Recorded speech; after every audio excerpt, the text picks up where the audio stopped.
Et là, moi je dirais, pourquoi ne pas tout de suite commencer le stream comme ça? Ça c'est trop brillant évidemment, sinon on va avoir des problèmes de fond vert. On en a déjà un petit peu. On en a déjà un petit peu. Voilà, comme ça devrait aider un peu. Donc, bonjour à tous, comment allez-vous? On va aujourd'hui faire des casts pour la Apex League. D'ailleurs, ça va être un best of 3. Faudrait peut-être taguer ça ici. Best of 3. Mettre à jour. Voilà, Oxymore Vulsfire. Donc, de mon côté, je suis à peu près prêt. Donc, ça va vraiment juste. Va juste falloir attendre que vos joueurs se connectent. Et on va être prêt à commencer. Je vais me déco de Discord. Et voilà. Oh, on va également démarrer Ground Control.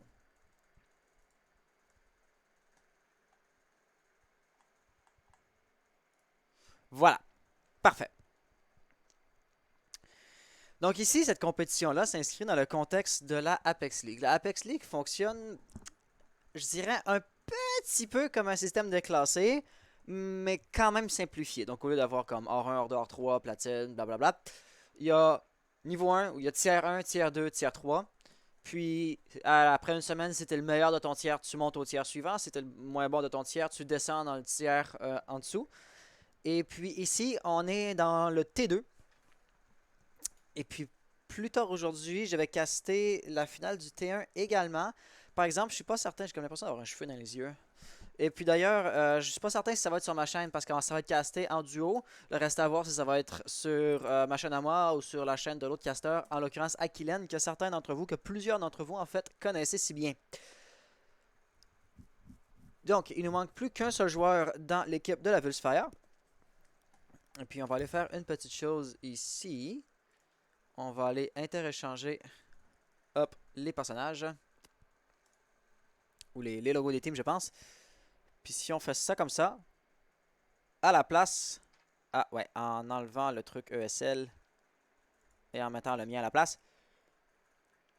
On va voir les pointages des équipes en plus. Donc ça pourrait être un peu plus pertinent, selon moi, que de simplement avoir les logos sans avoir une idée des pointages. Parce qu'après tout, le but, c'est de monter à 2 points.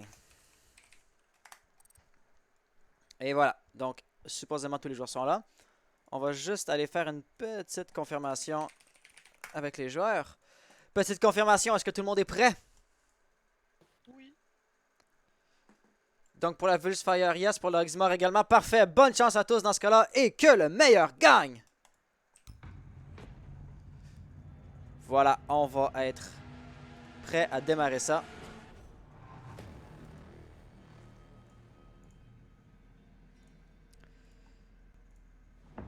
Et puis la phase de ban va très bientôt commencer. Donc c'est la Vulsfire qui va aller avec un premier ban. Ils vont enlever un attaquant. On est ici sur Frontière, c'est un best of 3. Les deuxièmes maps sont Villa. Et si jamais il devait avoir une égalité, ça va être sur Banque que tout va se décider. Donc on va commencer par enlever Termite. Choix assez intéressant. Après tout, on peut comprendre vraiment pourquoi on va vouloir l'enlever. Par après, il va y avoir la Oxymore qui va pouvoir faire une de ses exclusions à elle. Eux sont attaquants. Donc, ils ne voudraient pas quand même enlever un opérateur d'attaque trop performant, trop puissant. Ça va s'avérer être Montagne, qui peut être vraiment très dérangeant, qui peut être vraiment très problématique si on n'a pas les bons gadgets pour le contrer. En même temps, c'est pas toutes les maps, c'est pas toutes les équipes qui vont le jouer. Donc, enlever un opérateur bouclier, c'est toujours intéressant. C'est toujours un petit peu risqué parce que si ça donne que dans l'autre équipe, personne ne joue montagne, si ça donne qu'il n'y a personne qui est un main de montagne de l'autre bord, ben c'est un ban dans le vide, c'est un ban dans le feu. Voilà, Mira finalement va disparaître et la Vulsfire va avoir droit à son dernier ban et eux vont enlever Clash. Donc, on va avoir les boucliers qui vont être disparus et en attaque et en défense.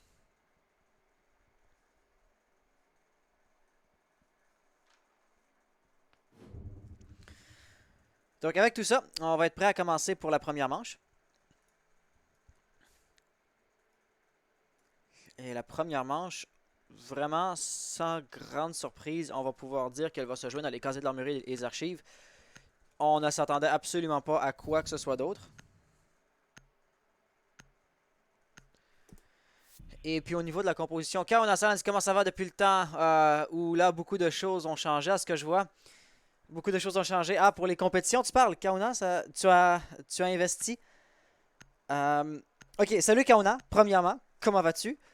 Il y a un décalage de live de 3 minutes pour éviter le streaming de la part des joueurs. Donc je suis vraiment désolé, on va avoir beaucoup de difficultés à tenir une conversation. Mais ça veut pas dire qu'on va pas essayer. Et puis avec assez de volonté, ben, on va être capable d'y arriver. Mais en effet, depuis le temps.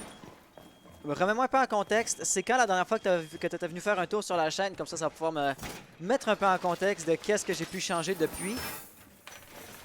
Car oui, en effet, je suis toujours en train d'améliorer la chaîne.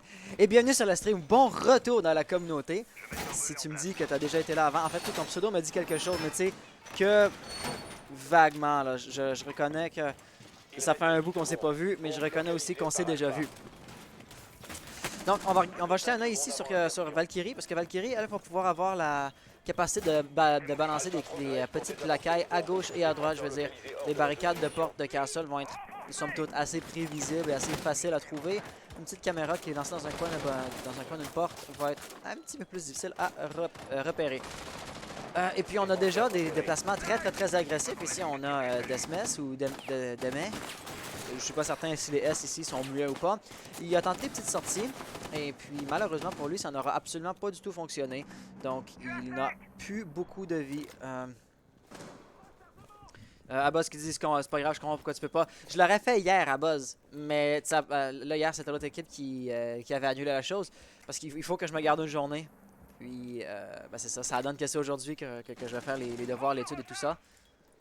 J'ai commencé hier, mais j'ai pas le temps de terminer, donc il faut que je me prenne un peu de temps libre. Mais merci pour ta compréhension, en tout cas. Puis ouais, c'est dommage, ça n'a pas donné. J'ai pas été en mesure vraiment de vous caster hier dans les compétitions que j'organisais.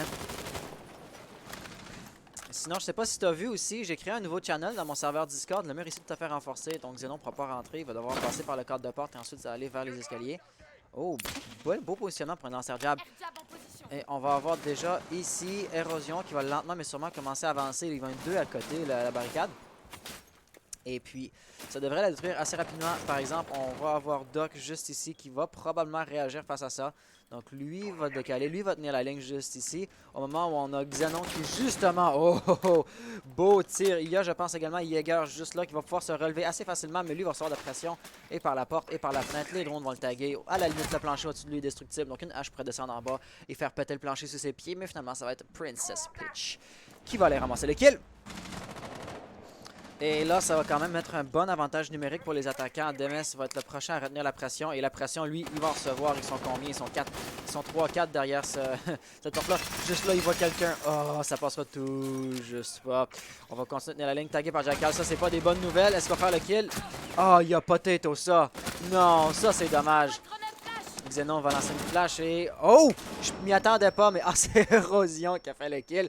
Et le team kill au travers de tout ça. Fort dommage. Là, ici, la Nitro aura peut-être le potentiel de tuer quelqu'un, mais je m'y attendrai pas trop. C'est pas un pulse, donc il va la lancer à l'aveugle quand même, plus ou moins. Donc là, ça va nous laisser justement avec Camon en situation de 1v4. Il doit avoir une caméra Valkyrie, donc on attend tout juste de se faire dire où la démonstration se fait poser. Et oui, excellent kill là-dessus. Par exemple, là, on va avoir Érosion que lui va juste récupérer des amorceurs et continuer de planter. Donc, il va falloir que Camon remonte très rapidement. Salut Zoc, comment ça va? Il va falloir que Camon remonte très rapidement. Et là, évidemment, on va tenir les escaliers juste ici. Princess Peach va finalement faire le kill, gagnant ici la première manche à la Oxymore. Somme toute, c'était quand même assez facile. Sachant que Bandit était en bas, il y avait comme 2 escaliers par lesquels il pouvait monter. Et puis, bah... Un joueur pour guetter chaque escalier, puis le tour est joué, tu vois. Donc, ça va avoir été... Oh! Ah, non, ok, c'est beau. Je me disais, j'ai pas mes replays pour la ronde, mais on les a juste ici. Voilà. Donc, ouais, si on en profite pour rattraper le chat, au lieu de juste régurgiter ce qui vient juste de se passer à l'écran dans les dernières quelques minutes, ça va bien, merci. Ça fait 6 mois que j'étais complètement absent. Ah oui, Canua. Ben oui, Canua. Vous êtes parti de la bande pixel française. Ben oui. Là que tu dis ça, je te replace tout de suite. Là que tu dis ça, je fais comme, ben oui, c'est Canua. Et puis, ouais, on a amélioré un peu le système. C'est surtout le truc de ma bande avec l'overlay où tu peux avoir comme les logos des équipes, les bandes des opérateurs et tout ça. C'est juste un site web. Mais il faut savoir qu'il existe puis il faut savoir l'utiliser. Donc ouais, bon retour. Il y en a Zuzak qui dit toujours pas faisait. Ah ouais, faisait avec un T. Je faisais. Zuzak, je pense par exemple que ici c'est Kamia qui a raison parce qu'avec un T, c'est un accord à la troisième personne singulier comme il faisait. Il reste 5 secondes. Est-ce que je suis vraiment mélangé? Tac, ça titille ma curiosité parce qu'à ce moment-là, c'est moi qui vais être Alpha fait débile. mouvement pour localiser une bombe. Faire. Parfait. J'ai les priorités à la mauvaise place, mais je suis vraiment curieux. La conjugaison du verbe faire. Imparfait. Je faisais, ouais, c'est ça. C'est avec un S.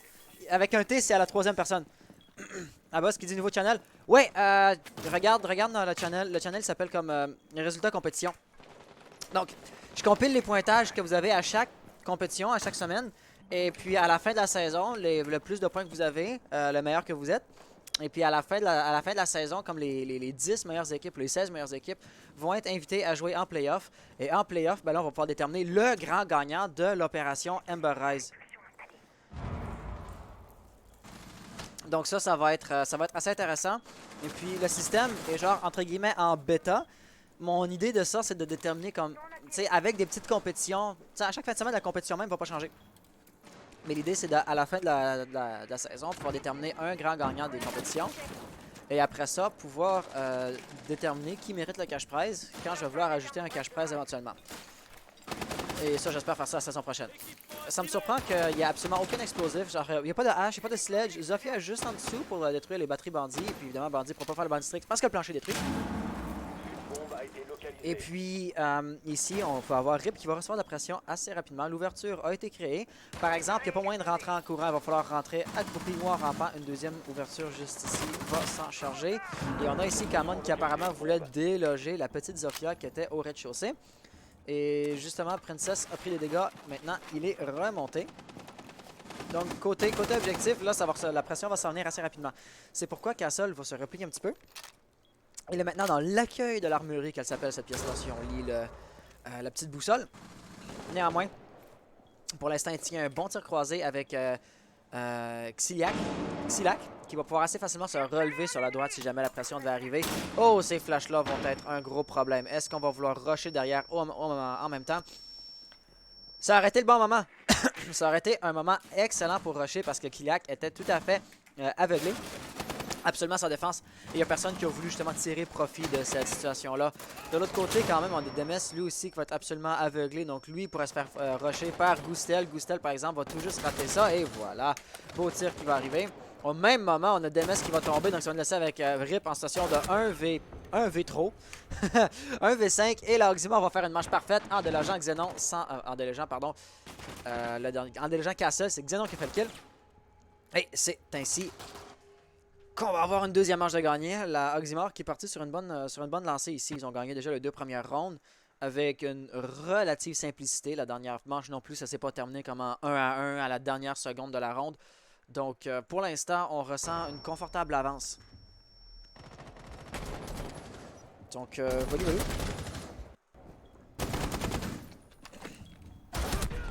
Vraiment désolé, j'ai la voix rauque ce matin aussi. Je sais pas si ça paraît. Trop dans le microphone, mais moi ça m'embête. Donc voilà, les replays sont en train de couper. On va revenir ici. Et donc après 2 défenses échouées dans l'atelier, on va à nouveau vouloir tenter de défendre l'atelier. Non, pardon, après 2 défenses, il y a une nouvelle team du coup. Moi non. Non, j'ai... En fait, quand la team BP s'est effondrée, ben, je me suis rendu compte que j'avais juste pas le temps ni l'énergie pour soutenir une team. Tu sais, pour garder une structure comme ça organisée en un seul morceau, ça prend beaucoup de travail de la part de l'administration. Et puis c'est quelque chose que je m'en suis rendu compte à mes dépens, puis j'ai juste pas le temps de soutenir une structure comme ça. Donc, si un jour peut-être, genre, je suis rendu à faire le gros YouTube et le Twitch à ton plein, ben là peut-être que je vais pouvoir avoir assez de temps, mais c'est tant si longtemps que Ce que je fais ici est à temps perdu, de soir et fin de semaine. Je pourrais pas soutenir une organisation comme ça. Alpha Donc pas de moi, avance mais tu peux sur toujours aller voir dans le channel Discord. C'est trop top ce que tu fais maintenant, c'est vraiment, ça amélioré vraiment avec le replay. Le replay, ça fait toute la différence. J'imagine que c'est à ça que tu fais référence. J'ai reçu plusieurs compliments de ça, à propos du replay. Donc je me rends compte que c'est l'attention au détail qui fait la différence entre un bon et un excellent stream. Néanmoins, on va voir Érosion ici qui va commencer à arriver en haut. Et je pense que c'est la silhouette de Jäger. Voilà, Kalik qui va être juste là. Donc malgré le fait qu'on défend l'atelier, ben, la verticalité demeure quand même très importante, n'est-ce pas? Donc, Kalik va être juste ici. On va recevoir un drone, un deuxième drone. Mais là, il a dû se replier, ou il s'est replié avec les drones. Donc, c'est la raison pour laquelle on va voir... Ouh, le cœur, attention. Oh, les travers ici auraient pu être dangereux, mais tout juste pas. Et puis, ah, erreur sur la personne. Lui ici est encore... Quoi? On est déjà en train de poser le désamorceur. Motrix va donc devoir revenir et ce rapidement. Mais ils sont tout juste pas capables d'aller empêcher la pose du désamorceur. Qu'est-ce qui s'est passé ici? On va voir Echo qui lui aussi va rentrer au même moment, va faire un kill. Et là, ça va se passer très rapidement. Xenon va avoir un casseur sur sa droite, donc il ne peut pas empêcher le contre désamorçage. Mais en même temps, Valkyrie est en train de détruire le désamorceur, va donc falloir revenir très rapidement. Ça ne passera pas! Et le Vulsfire va être capable de sauver ça par le bout des doigts. Ouh, que c'était serré quand même. Ici, Valkyrie a pris des dégâts même. Mais qu'est-ce qui s'est passé? Ils ont juste trouvé une ouverture dans la défense. Ils sont rentrés, ils ont posé le defuse sans se poser de questions. Et on peut voir ce que ça va donner. Désamorceur posé par Alpha. Qu'est-ce que je peux dire là-dessus? GG, Par Alpha. aux joueurs? Un petit GG? Delta a localisé le désamorceur. Parce que quand même, c'est... On peut voir ici le jeu agressif. Les membres pas la Vulsfire, pardon, de la Oxymore qui sont en train de prendre plus ou moins confiance. Donc, à part celle-là, évidemment, les rondes qui gagnaient étaient quand même gagnées avec une manœuvre, avec une marche assez confortable. Désamorceur posé par Alpha. Et puis, vu que c'était gagné par une marche confortable, ben là, ils se disent, ah bon, on est capable de le faire, on a une bonne avance et Alpha tout doit ça. localiser et désarmer Donc, ils sont allés peut-être un petit peu trop rapidement pour leur propre bien. La Vulsfire ayant remporté la ronde, et ils vont aller ailleurs cette fois-ci. Nécessairement, ils n'ont pas le choix. Mais au lieu de remonter dans l'armurerie, dans l'atelier, on va aller. Puis ici, DMS se rend compte pourquoi le gadget de Mozzie me frustre un peu. Il faut toujours attendre genre une demi-seconde avec le parasite qu'on lance s'active. Donc tu le tires directement sur un drone, ça va pas le faire. Mais ouais. Donc après une victoire dans l'atelier, évidemment, ils peuvent pas y retourner. Et au lieu d'aller en haut, l'emplacement où on s'attendrait qu'ils iraient, ils vont aller dans la réserve et dans la salle de la douane, dans le contrôle de la douane. Il reste 10 secondes. Donc un peu surprenant là-dessus. Et on peut remarquer aussi qu'on n'a absolument aucun opérateur lourd. Donc les plus lourds qu'on a, ça va être des opérateurs à 2 points d'armure, 2 points de vitesse. L'objectif d'Alpha est de désarmer une bombe.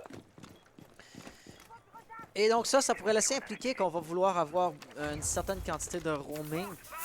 En fait, si on regarde ça, Castle, une fois qu'il a posé ses gadgets, une fois qu'il a posé ses modes de blindage, il peut partir roamer. Il va être un peu comme une recrue avec un viseur sur l'arme. Ni parfaitement faite pour le roaming, mais pas non plus absolument obligé de rester sur l'objectif. Alors que tous les autres joueurs, avec les vitesses qu'ils ont ou avec les gadgets qu'ils ont, peuvent être des roamers. Comme par exemple ici, Kamon va utiliser ses prismes pour causer un peu de confusion chez les attaquants. Et juste ici, après avoir été droné, on va se relocaliser très rapidement. Là, le petit problème, dommage qu'on va avoir, c'est qu'il délaisse les prismes derrière lui. Donc, il est essentiellement une recrue beau tir ici. Il est essentiellement une recrue avec un viseur. On a également Zofia qui est en train d'ouvrir la ligne juste là. On a également Érosion qui est en train de rentrer. Et s'il saute à la trappe de manière furtive, il pourrait déjà mettre le pied sur l'objectif. Mais Mozzie, droné en dessus d'une trappe qui est ouverte. C'est rarement une bonne idée. Donc, Kamon, pour sa part, est encore en roaming au top. Donc, lui pourrait être un problème. Encore faut-il qu'il se décide de retourner sur la salle de sécurité, de retourner sur le CCTV pour réellement être une nuisance. Et apparemment, ça ne semblerait pas être dans ses plans. On peut voir, il danse au-dessus d'une trappe. Et puis, il est absolument prêt juste à abandonner le navire le moindrement que la pression devait être trop forte pour la retenir. Pendant ça, on a juste ici Rip Furl qui va retenir la pression à la trappe. Donc, il tient une petite ligne au même moment. On a Kamon, donc Zofia va faire le kill sur Alibi. Et le plafond va se faire ouvrir, mais Rip Furl ici va être encore pris juste correct. Tout de même, le danger, c'est que le plus qu'on ouvre le plafond, ben, le moins qu'il y a d'emplacement sécuritaire pour tenir une ligne et pour camper sur l'objet par après. Comme on peut voir, Rip Curl s'est relocalisé. Silac sera en bonne position pour monter roamer s'il voulait le faire, mais ça ne semble pas être dans ses plans de vie pour l'instant. Donc, dans sa boule de cristal, il semblerait plus y avoir un avenir proche qui va se passer au pied des escaliers. On a Érosion qui s'est fait mettre à terre, mais il va se faire réanimer. Encore une fois, si on a vu le roaming de Jaeger au top, peut-être qu'on aurait pu empêcher la réanimation et aller confirmer le kill. Mais ultimement, ça ne sera pas le cas. Il reste 39 secondes au chrono. C'est Coyote ici qui a le désamorceur. Donc, chaque attaque qu'on peut voir, on est comme par exemple Zofia, Blackbeard, tout le monde est en train d'encercler ou de s'approcher de l'objectif d'un côté différent, mais vraiment c'est Coyote qui a le désamorceur, donc toute attaque sauf la sienne vont être une distraction. Et c'est pourquoi j'ai l'impression qu'il va se préparer à poser le defuse très bientôt. Motix va faire un kill de son côté. Et on va voir Giga avec la bonne position. Blackbeard va tomber par exemple. Coyote, est-ce qu'il va courir le frag ou est-ce qu'il va vouloir poser le defuse? Il va probablement vouloir poser le defuse. Princess de son côté avec une double élimination. On ne sent pas savoir exactement. Oui! Désamorceur va avoir été bloqué. Donc ici, Princess va devoir faire la -2 en 2 secondes. Ça va pas être facile. Il va tomber à terre et il n'aura pas le temps de se relever. Agent, préparation terminée. Donc ça, c'est une manche vraiment serrée. Le genre de manche serrée que je dis qu'on voit pas souvent et que d'habitude, c'est l'Oxmore qui les remporte avec une bonne marge. Mais là, les deux premières rondes, si elles ont été gagnées, la ronde 3 et la ronde 4, ont été remportées par le Vulspire. Donc on est en train de rééquilibrer les pointages et de rattraper un peu le retard qu'on avait. À partir d'ici, des fois, c'est juste un peu le cas de... Telle équipe a un tel style de jeu que l'autre équipe a de la difficulté à contrer. Donc donnez-vous une ou deux manches pour apprendre à trouver le style de jeu de votre adversaire, pour apprendre à le contrer. Et après ça, ben, on peut voir vraiment la tendance totalement s'inverser. Ce qui semblerait être plus ou moins le cas jusqu'à présent. La partie, somme toute, est encore relativement jeune. Et ça, c'est beaucoup trop fort. Désolé, les sons des replays étaient trop forts. Ça va avoir été réglé à partir de maintenant. Oh, nouveauté dans la compo ici, on va avoir une Caveira. Et la défense va venir à nouveau au top, donc de l'armurerie. Mais ouais. Donc, essentiellement, c'est ça. Donc, des fois, il faut juste que les équipes apprennent un peu à se connaître pour trouver la faiblesse de l'autre team. Et après ça, la tendance peut carrément s'inverser. Il faut faire attention un peu quand même parce que 4 manches, c'est pas un très gros échantillon. Il y a des choses qui peuvent se passer dans la game. Puis après, à la manche 5, la partie n'est pas encore terminée. C'est pas comme catégorique à la vie, à la mort. Une telle équipe a déjà gagné, puis l'autre fait que repousser l'inévitable. Ce qui va être intéressant, ça va être le roaming agressif qu'on peut s'attendre de voir de Kamon ici. Donc évidemment, il va jouer Caveira. Et chez les attaquants, il n'y a pas de hache. Et il n'y a pas de rush particulièrement agressif. Donc, c'est un bien pour un mal. Le rush agressif qui peut être une stratégie légitime s'il est bien déployé, s'il est bien effectué. Ici, ça ne semblerait tout simplement pas être dans la volonté des joueurs. Et notez, Demes qui a perdu beaucoup de vie sans vraiment avoir tiré sur qui que ce soit. D'après moi, c'est juste des joueurs d'Abyssfire qui n'ont pas fait attention à leur tir avec leur grenade de percussion. Et le drone ici va éventuellement se faire abattre. Mais ouais, une avance, on va dire, plutôt lente et méthodique chez l'Oxmore. Et puis ça va faire en sorte qu'avant de s'engager dans une fusillade, on va être absolument certain que c'est la bonne chose. Donc, comme par exemple ici Érosion qui a déjà réussi à mettre le pied dans l'objectif. Le drone Yokai qui va l'avoir tout juste raté. On le cherche, il n'est plus là. Et là, est-ce qu'on va avoir Bandit qui va vouloir aller chercher le travers? Apparemment oui. C'est pas Érosion qui a le défuse par exemple. Le drone Yokai est juste plus là, Érosion. C'est pour ça c'est un fantôme ici. Et là, par exemple, là, il a été désorienté, donc ça va être un petit peu plus problématique pour lui cette fois-ci. Encore une fois, le désamorceur n'est pas en sa possession, c'est Coyote qui l'a. Oh, lui aussi a été désorienté. Pas bonne nouvelle là-dessus. Et puis les barricades Castle vont faire en sorte que ça va être relativement difficile de roamer ou de remonter dans leur dos aux attaquants. Donc les joueurs ici de l'Oxmore qui ont réussi à prendre le contrôle du bureau vont avoir la garantie que leur flanc gauche ici est encore relativement sécurisé. L'absence d'IQ, ça fait cruellement ressentir ici le drone Yokai qui reste tout simplement en vie. Et Coyote ne trouvera tout simplement pas l'opportunité de rentrer et de juste aller poser le désamorceur. Donc il va vraiment falloir aller chercher les kills. Au moment où un drone ici va se faire détruire. Ah, la fumée, ça va être la bonne nouvelle que Coyote attendait. Le désamorceur va commencer à se faire poser. Et puis ici, ma question, ça va être comment est-ce qu'on va jouer le roaming. Donc Kamon n'aura pas vraiment le choix, il va devoir arracher le barricade Castle avec une grenade de percussion. Par exemple, sans faire du bruit, ça va retourner les têtes. On a la bonne... Une Zofia qui va vouloir retenir la pression, va encaisser quelques dégâts. Gustel va faire un kill de son côté. Et juste là, Caveira va vouloir s'avancer, mais ça ne passera pas. Bien joué là-dessus. De ce côté, Gustel va perdre un bouclier, va sortir le pistolet. Yes, un beau kill. De l'autre côté, par exemple, Kalik a fait le kill. On se retrouve en situation de 1 contre 1. Kalik est à l'extérieur. On va exactement savoir où il était. Il a été tag. Par exemple, Gustel, il a encore un bouclier d'armes. Et très peu de vie. La moindre balle va lui être fatale. Donc, on va commencer à détruire. Et c'est un bait. On va réagir face à ça. On va sentir que Blackbeard s'en vient. Et oui! Il n'avait pas droit à la moindre erreur. Il n'en a pas commis une seule. Gustel va sauver la manche pour son équipe. Voilà. Il a pris une balle dans le bouclier. Mais après tout, le bouclier de Blackbeard, il sert à ça. Encaisser des balles et empêcher le joueur lui-même de perdre de la vie. Surtout quand tu as littéralement plus de vie, ben c'est une bonne nouvelle ça. Et malgré le fait qu'on avait eu la Volksfire qui avait remporté 2 rounds, et ben là, les Oxymores sont à nouveau en tête. Ils mènent juste de 1 point par exemple.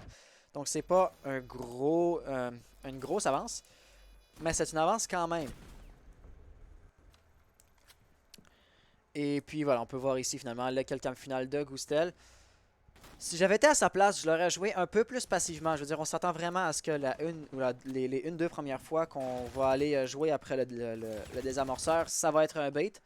On ne s'attend pas à ce qu'il vienne de manière non ironique réellement détruire le désamorceur dès le premier coup. Donc, j'aurais pas été si agressif ou j'aurais pas répliqué si agressivement à ça. Mais apparemment, ça a fonctionné, donc un bravo à lui. Et là, ça c'est la 6e manche. Donc la dernière manche, ça va changement de rôle. On va être de retour à l'atelier. Et puis voyons voir qu'est-ce qu'on peut faire à l'atelier. Certaines équipes vont vouloir ouvrir le mur ici vers les toilettes et puis avoir les renforcements qu'on va mettre de part et d'autre d'après moi. Voilà. Ça va avoir été ouvert ici. Il manque encore un trou de rotation entre les deux bombes, mais ça devrait arriver très rapidement. Et on n'a pas trop de ressources qui ont été déployées à l'étage supérieur. DMS va-t-il vouloir tenter un spawn kill ici? Ça me semblerait relativement possible. Le problème, par exemple, c'est qu'il n'y a pas beaucoup d'attaquants qui ont spawn de ce côté-là. Va-t-il le tenter ou va-t-il se dire, tant pis, je ne risque pas ma vie? Il va y aller. Il y a quelqu'un là-bas, mais oui, on s'y attendait trop bien. Et Coyote va la tenir la ligne. Il n'y avait pas vraiment moyen, celle-ci. Il n'y a pas moyen que la sortie fonctionne. Ou sinon, ça aurait été par un shoot incroyablement supérieur. Donc avec tout ça, évidemment, Demes, il a arraché la barricade. Coyote va pouvoir rentrer sans avoir à frapper à la porte auparavant. Mais Demes, lui, n'est déjà plus en haut. En fait, maintenant, ça va être le problème de Kalik. De Xylac, pardon. De Xylac, c'est le problème de Xylac. Et lui, évidemment, il va devoir jouer beaucoup sur la mobilité parce que les drones vont prendre son information. Donc, il va devoir bouger pour invalider cette information-là. Il lâche la ligue au moment où Xenon va se pointer. Mauvais timing là-dessus. Un kill a été raté. Et un autre kill va avoir été perdu. En fait, c'est sa vie qui va être perdue. Érosion, donc, qui arrive avec le frag et qui remporte ça. Est-ce qu'on va aller chercher un deuxième kill? Non, Bandit, s'il était là. Lui, cette fois-ci, il était prêt. Motrix, bien joué là-dessus. Et là, ça va être les préparations standards avant d'attaquer un objectif. Donc, Xenon va mettre des lancers jab de part et d'autre pour empêcher vraiment des romans de leur remonter dans le dos.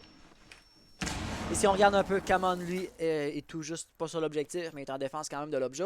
Rip Furl, pardon, je suis vraiment fatigué, désolé, je lis les pseudos à peu près n'importe comment. 1000 excuses là-dessus. Rip Furl, lui, va être en défense de l'inspection de la douane, donc il peut bien contrôler, comme quiconque qui voudrait descendre les escaliers juste ici. Demes est couché en dessous du bureau pour contrôler avec le drone Yokai. Malheureusement, ça passera pas à travers de l'ouverture, mais il semble savoir que quelqu'un va arriver de ce côté-là. Ce quelqu'un-là, ça va être Coyote Ibana qui a le désamorceur d'ailleurs. Ibana, par exemple, ne réalise pas qu'il y a les pieds. Non, il voit les pieds. Ils sont dans son champ de vision, mais il ne réalise pas. Oh, il y a une partie de moi qui a le goût juste de lui dire Coyote, ouvre tes yeux. Mais évidemment, si je fais ça, j'ai un impact sur la partie. Mais vraiment, ici, Demes aurait pu mourir 25 fois si Coyote avait été plus attentif. Néanmoins, pour l'instant, on va avoir Demes qui va demeurer très prudent. Et éventuellement, voilà, il va avoir été repéré. Et Coyote va pouvoir rentrer et peut-être même commencer à poser. La réponse va être qui va être là pour l'en empêcher. Motrix, s'il rush, pourrait peut-être empêcher la pause, mais il ne va pas rusher de manière si agressive. Et là, je pense que c'est la trappe qui va causer problème. Yes, la trappe va causer problème. Castle meurt au même moment, ça va le laisser avec ici Kamon en situation de 1 contre 4. Des amorceurs posés, ça regarde relativement mal pour lui. Mais tout n'est pas encore terminé. Il a toute sa vie, tous ses chargeurs sont pleins. Sa position est inconnue, donc il a l'avantage de la surprise également.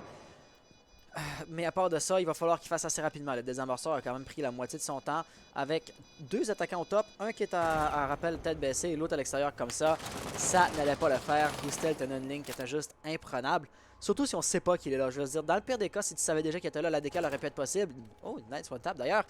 Mais si tu dois scanner tous les angles un par un parce que tu n'as aucune idée où se trouvent tes adversaires, voilà, dans cette situation-là, c'est fini d'avance. Donc, va pour les replays. Et là, avec le changement de rôle, on va être en situation de 4-2 à l'avantage de la Oxymore. Donc, maintenant qu'ils vont avoir ce qui pourrait largement être considéré comme le rôle le plus simple, défendre d'habitude, c'est un peu plus facile qu'attaquer. Eh bien, ça pourrait sentir la fin de la partie assez rapidement quand même. On a Nicolas Bazroy. Nicolas, dans un cas comme dans un autre. Salut à toi, comment ça va? Bienvenue sur le stream, bienvenue sur le live. Et comment vas-tu? Et là, juste sur la gauche, on avait un Gustel qui était juste trop bien caché, il tenait une petite ligne, et puis ça va s'être avéré fatal pour notre lésion, mettant ainsi fin à ses rêves de clutch et de comeback. Donc, 4-2, c'est pas impossible à rattraper. Mais la Vulse Fire nous a montré que c'est pas non plus nécessairement facile à faire. Rendu là, la Oxymore nous ont quand même montré qu'ils sont capables de remporter des rondes quand même plus fréquemment que leurs adversaires. Cependant, il y a une chose. Une chose que j'aimerais souligner, c'est le changement de rôle pourrait également amener un changement de méta. Donc évidemment, on a vu jusqu'à présent les stratégies de défense de la Vulse Fire. Mais maintenant, il va y avoir une stratégie de défense de la Oxymore. Si la Oxymore n'a absolument aucune idée comment on fait pour défendre un site, ben là, peut-être que la tendance va s'inverser. Sinon, tu sais, l'efficacité ou la précision du shoot devrait être à peu près la même. Peu importe l'équipe dans laquelle tu joues, peu importe le rôle dans lequel tu joues. Donc au niveau des fusils face à face, je ne m'attendrais pas à avoir trop de changements. Mais si on est capable de jouer les gadgets à leur plein potentiel, peut-être que ça peut changer un peu la donne. Par ailleurs, Nicolas, on a un décalage de live de 3 minutes pour empêcher les joueurs de faire du stream hack. Donc je lis tes messages, j'y réponds. Mais évidemment, ça prend un petit 3 minutes avant que tu puisses entendre ma réponse. Donc désolé pour les délais que ça cause. Et ici, on va avoir Camon qui, je me disais, est-ce qu'il va vouloir jouer quand même agressivement? C'est une hache qui est déjà comme à côté de la porte. Est-ce qu'on va vouloir rusher? Mais non, on va s'arrêter, on va droner. Donc on va prendre le temps de faire les choses comme il faut. Et Xilak va être avec lui également. Et on semble savoir qu'il y a des rumeurs au rez-de-chaussée. Donc Xilak va être juste ici en train de tenir la ligne, laissant ici la latitude à Camon et à... C'est-tu Zofia? Ah, c'est Demes. À Demes de progresser. Pour l'instant, par exemple, la défense va être assez passive. L'idée ici, c'est de se faire chercher le plus possible. Si tu as besoin de 30 secondes pour prendre l'information sur la présence avec le drone parce qu'il est caché dans un coin sombre, eh bien, c'est 30 secondes de moins que tu vas avoir pour déployer ton attaque à la fin de la ronde. Sans parler après ça du temps qui peut se perdre quand une fusillade se met éventuellement à s'éterniser. Comme par exemple, s'il le voulait, Princess Peach et Érosion ici pourraient remonter les escaliers et tenter de les tirer dans le dos des attaquants. Princess, par exemple, Érosion va se faire déloger assez facilement. Et Princess Peach, pour sa part, va se contenter de ne pas avoir été repéré. Et là, il aurait justement la latitude de remonter dans le dos des attaquants. Nuance, cependant, on a encore Xilak qui tient la ligne, qui semble savoir qu'il y a quelqu'un dans les environs. Donc, vraiment, on peut voir la nature passive du roaming ici. Le but, vraiment, c'est de faire perdre un maximum de temps. Le téléphone va être un petit peu trop loin, mais Xilak aurait pu utiliser son détecteur d'électronique pour savoir où était le téléphone qui se fait fermer. Après tout, c'est quelque chose qui peut bien se faire combiner une Dokkaebi avec un IQ, mais apparemment, ça n'aura pas été le cas. Donc, un roamer est mort jusqu'à présent, mais à part de ça, les défenses sur l'objectif n'ont pas réellement été ramollies depuis. On va avoir ici un deuxième roamer qui va se faire déloger. Bien joué à Demes ici. Et on va pouvoir ainsi progresser vers l'objectif lui-même. Mais Demes, au lieu de rentrer derrière ses charges Candela, va tout simplement redescendre les escaliers.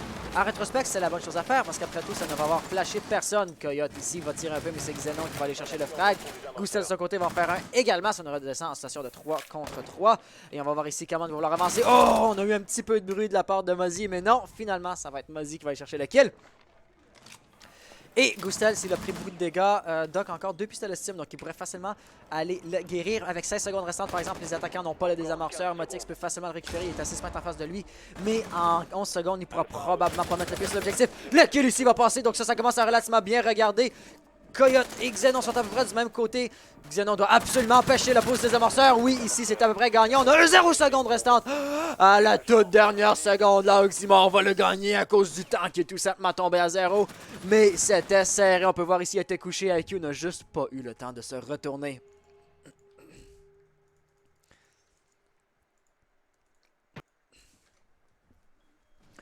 Donc, Nicolas qui répond très bien. Et toi, moi, je vais... fatigué. Fatigué. Je suis tellement possible pour ne pas le laisser paraître. Mais, ouais, j'ai lu les pseudos des joueurs tout croche des fois. Puis, je m'excuse beaucoup là-dessus. Mais ouais, on ne contrôle pas ça en insomnie. Des fois, ça arrive. Puis, des fois, ça arrive pas. Puis, quand ça arrive, faut faire avec. Encore content que ce soit arrivé sur un jour de fin de semaine et non pas un jour de semaine. Donc, tu vas mieux que moi. Tant mieux là-dessus. Doc, qui malheureusement avait raté le kill au travers de ça. Ok, puis tu réponds pas de problème. Merci pour ta compréhension d'ailleurs.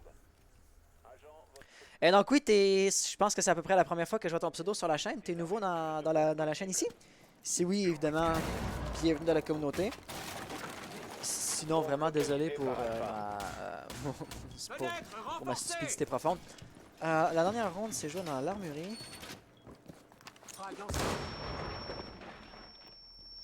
Voilà, faut toujours regarder l'historique des rondes, hein, si jamais on a un Rio cette affaire. C'est dommage, il y a genre 10 personnes apparemment qui regardent le stream, mais actuellement Nicolas, t'es à peu près le seul qui parle. Tu sais, puisque ensemble on va avoir de la difficulté à tenir une conversation à cause du décalage de live, ça aurait pu être intéressant si quelqu'un d'autre dans le chat parlait. Donc, bonjour tout le monde, manifestez-vous! Et sinon toi Nicolas, est-ce que tu fais des compétitions des fois à Rainbow Six Siege? Tu participes à des compétitions ou t'es plus un joueur décontracté, relax? On joue pour le fun, pas pour gagner des médailles? Donc on va voir ici encore une fois une défense très légère. Aucun opérateur lourd et puis tout le monde pourrait avec un minimum d'imagination partir en roaming dans la composition qu'on a. Castle évidemment il pose ses barricades. Puis après ça il peut aller faire ce qu'il veut. C'est pas exemple Mira qui doit rester derrière son miroir noir et donc qui est à peu près obligé de rester sur l'objectif. Le drone Twitch ici qui enlève maintenant 20 PV à Gustel. Donc là des cas tu le détruis. Avec la grenade de percussion ça n'arrive vraiment pas à l'abattre. Et finalement ça va avoir passé les travers ici qui auraient pu être très beaux. Mais Xilac, pour sa part, ne va pas se laisser avoir. Il est rentré maintenant dans la salle de sécurité. Il va lentement mais sûrement progresser. Et d'ailleurs, s'il utilise son capteur d'électronique au bon moment, on pourrait même prendre l'information sur la présence de Princess. Et remarquer comment tous les murs ici, ce mur-là surtout, est destructible. Donc il y aurait moyen d'aller chercher un wall bang. Pour l'instant, par exemple, Xilac va avoir de la difficulté à progresser. Car on avait, je pense que c'est Gustel qui le retenait directement depuis l'armurerie. Mais à part de ça, côté armurerie, pour l'instant, il n'y a pas grand monde puisque Gustel était parti et il revient dans le temps que ça me prend pour le faire baldister, il est là. Donc voilà, Gustel fait tout pour me donner tort. On a Érosion qui aurait été en mesure de faire un beau kill au rez-de-chaussée. Et puis on peut voir que les attaquants au top les membres d'Avil's Fire qui essayent de prendre le contrôle de l'armurerie pour pouvoir ensuite jouer la verticalité ont vraiment de la difficulté à progresser. Si tu n'arrives même pas à prendre le site de proxy, ça risque de mal regarder quand ça va être le temps de prendre l'objectif lui-même. Donc ici, on est en train de dire on abandonne. Avec 1 minute 25 restant au chrono, c'est pas encore l'apocalypse. Mais en effet, il fallait pas commencer à encore investir comme 45 secondes, une minute et quart dans la prise de possession d'une salle qui n'est pas l'objectif. Juste ici dans les escaliers, couché avec absolument aucune couverture. Érosion va faire les kills contre toute attente. Va-t-il en faire un deuxième cette fois-ci? Non, par exemple, ce déplacement était très prévisible. Dokabi va être en train de déployer sa bombe logique. Et là, est-ce que Xilac va vouloir utiliser son capteur d'électronique? Apparemment non. Motix va donc pouvoir prendre l'information sur la présence. Ripcrawl est un petit peu trop loin pour entendre ça. Donc là, je dirais que ça regarde assez mal pour la Avil's Fire. On a encore 5 défenseurs. Ah, il y a 4, pardon, c'est vrai, je me suis trompé. Avec 43 secondes restantes au chrono. La Clamor va se faire poser. On va vouloir poser le désamorceur, mais les alliés qui étaient autour de lui ont encaissé beaucoup de dégâts et sont, pour la plupart, morts. Donc le moindrement qu'on va aller tenter le petit décal, ça risque de mal regarder. Motrix pourrait facilement se faire sortir. Donc avec 28 secondes restantes au chrono, tout va dépendre des jeux que Ripcrawl peut faire. Et pour sa part, ici, Ripcrawl va à nouveau aller envoyer une bombe logique. Donc ça va évidemment empêcher les défenseurs restants de juste rusher. Mais là, il va commencer à être temps de poser des désamorceurs pour de vrai parce qu'on n'a plus trop le temps de bait, le temps de faker. Donc voilà, juste ici va arriver, mais oh, Dokabi sur sa gauche, je ne l'avais pas vu. La moins 2 de Dokabi au même moment, par exemple, Princess va faire un kill. 1v1, Dokabi contre Vigil, les deux Coréens qui s'affrontent. Et c'est la Avil's Fire contre, honnêtement, toute attente, qui va aller faire le kill. Le temps commençait à s'écouler. On voyait les défenses qui étaient encore très solides sur l'objectif. Bon, Ibona, Termite n'avait pas genre ouvert des murs renforcés. On n'avait pas eu comme Ying qui avait lancé des charges Candela puis qui avait comme tout désorienté les défenseurs. Donc, considérant ça, ça avait l'air assez difficile pour les attaquants de rentrer. Mais en même temps, là, ce que Zofia nous a montré, c'est que ça nous prend... t'as pas besoin de sécuriser tout l'objectif. Tu sécurises 5% de l'objectif et tu restes dans le petit rond qui est safe. Puis tu poses là-dedans. Et après ça, les défenseurs vont venir vers toi. Par exemple, Zofia a pris beaucoup de temps pour poser le désamorceur. Donc ça m'inquiétait un peu parce qu'au début, tu avais la possibilité de bait et d'arrêter de poser le désamorceur pour voir si quelqu'un allait te rusher. Mais vers la fin, après ça, c'est plus trop une opportunité. Donc à la fin, si on entend le désamorceur se faire poser, on sait que ça va être pour de vrai parce que le temps va s'écouler si tu le poses pas. Donc avoir été Zofia, j'aurais hésité un petit peu moins. Ultimement, tout de même, ça va s'être retourné contre eux. Donc GG à la Bullsfire pour ça. Et donc Nicolas, bienvenue dans la communauté. Bienvenue sur la chaîne, bienvenue sur le stream. J'espère que tu vas t'y plaire. Jusqu'à date, ça a l'air d'être à peu près le cas.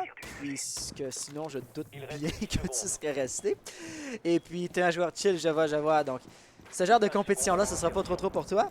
J'imagine. Parce que, tu sais, souvent, il y a des gens qui vont arriver et vont dire hein, comment est-ce qu'on peut faire pour participer? Tu sais, des gens qui voient l'activité et qui se disent je veux participer à l'activité. Donc, dans ton cas, ça va juste être une expérience, j'ai l'impression, d'observation bien calme et relax. Est-ce qu'il y a quelque chose que j'ai raté? On avait eu une défense juste ici tout à l'heure pourtant, puis on est retourné juste là. Les défenseurs avaient gagné, n'est-ce pas? Je suis confus. Pardonnez-moi, je vais aller regarder le live pour voir c'est quelle équipe qui avait gagné la dernière ronde. Parce que ça, c'est quelque chose qui va être important de garder comme il faut. Ouais, c'est l'équipe orange. Ils peuvent retourner au même endroit malgré le fait qu'ils ont remporté. Parce qu'en effet, ils étaient là tout juste il y a une ronde. Ça doit être dans mes paramètres de partie que c'est mal paramétré parce qu'ils sont pas supposés avoir le droit d'y retourner. Ou non, ouais non, c'est ça, ils sont bel et bien là. Je vais devoir regarder ça. Je vais devoir garder un œil là-dessus. Pour l'instant, par exemple, on a Érosion. Oh, Ming qui a encaissé beaucoup de dégâts. Tagué par Jackal. Il y avait les téléphones qui sonnaient. Donc ici, ça regardait relativement mal Princess qui peut garder une petite ligne par-dessus la balustrade. Mais il va avoir une visibilité très limitée par la porte. La preuve, on a quelqu'un, Jackal, je pense, qui vient tout juste de sortir de la salle sans qu'on l'ait vu par en haut. Donc voilà, la ligne qui était tenue était tout simplement trop étroite pour réellement être utile. Et là, Ripfroll de sa part va être à l'extérieur, va tenir des longues distances ici. Après tout, il n'y a pas vraiment l'arme pour faire le rush. DMS par exemple va se faire tirer dans les pieds et ça va s'avérer être sa fin. Donc Coyote qui a bien joué là-dessus. On peut voir les roamers qui, les uns après les autres, perdent beaucoup de vie, mais sont encore vivants. Donc Érosion, Xenon, pardon, sont assez bas en termes de vie. Donc les prochaines fusillades dans lesquelles ils vont s'engager vont être à leur désavantage. Hein. Si on s'échange une balle, ben, le joueur qui a le moins de vie va mourir en premier. Mais cependant, tu as besoin que d'une seule balle et d'un seul point de vie pour pouvoir mettre ton autre adversaire à terre. Et là, Xilac va trouver que c'est un petit peu dangereux de penser à réanimer Ash. Néanmoins, on va voir ramper vers la sécurité, donc on va pouvoir le faire. Et là, l'équipe bleue, on va voir l'Oxymore. Oh, on a un run-out ici, très agressif. Trop agressif pour son propre bien. Et un refrag ici qui va arriver très rapidement. Donc, on a eu deux joueurs, un joueur de chaque équipe qui va s'être échangé les tirs. Et là, on est en situation de 1 contre 3. Ripfroll a 28 secondes au chrono, a toute sa vie et n'a pas le désamorceur. Désamorceur à 15 mètres là-bas en face de lui. Il n'y a aucun défenseur qui tient la ligne. On va envoyer une dernière bombe logique. Et là, va s'enclencher le rush le plus agressif qu'on n'aura pas le choix de voir. Parce qu'avec 16 secondes, tu n'as pas le choix. Tu ne peux pas hésiter, tu ne peux pas droner. Tu ne peux qu'avancer directement vers l'objectif. C'est exactement ce qu'il va faire. Par exemple, le recul de la SMG12, pardon, très difficile à retenir. Donc là, est-ce qu'avec 4 secondes, il a le temps de physiquement mettre le pied dans l'objectif? C'est mort, il n'y a plus rien qu'il peut faire à cette étape-là. Il a tout simplement trop hésité pour son propre bien. Gagnant ici, la Oxymore, un autre point. Et là, on va être en point de match. Donc, la Bullsfire va être dos au mur. On devrait souligner, par exemple, qu'on est dans un best of 3.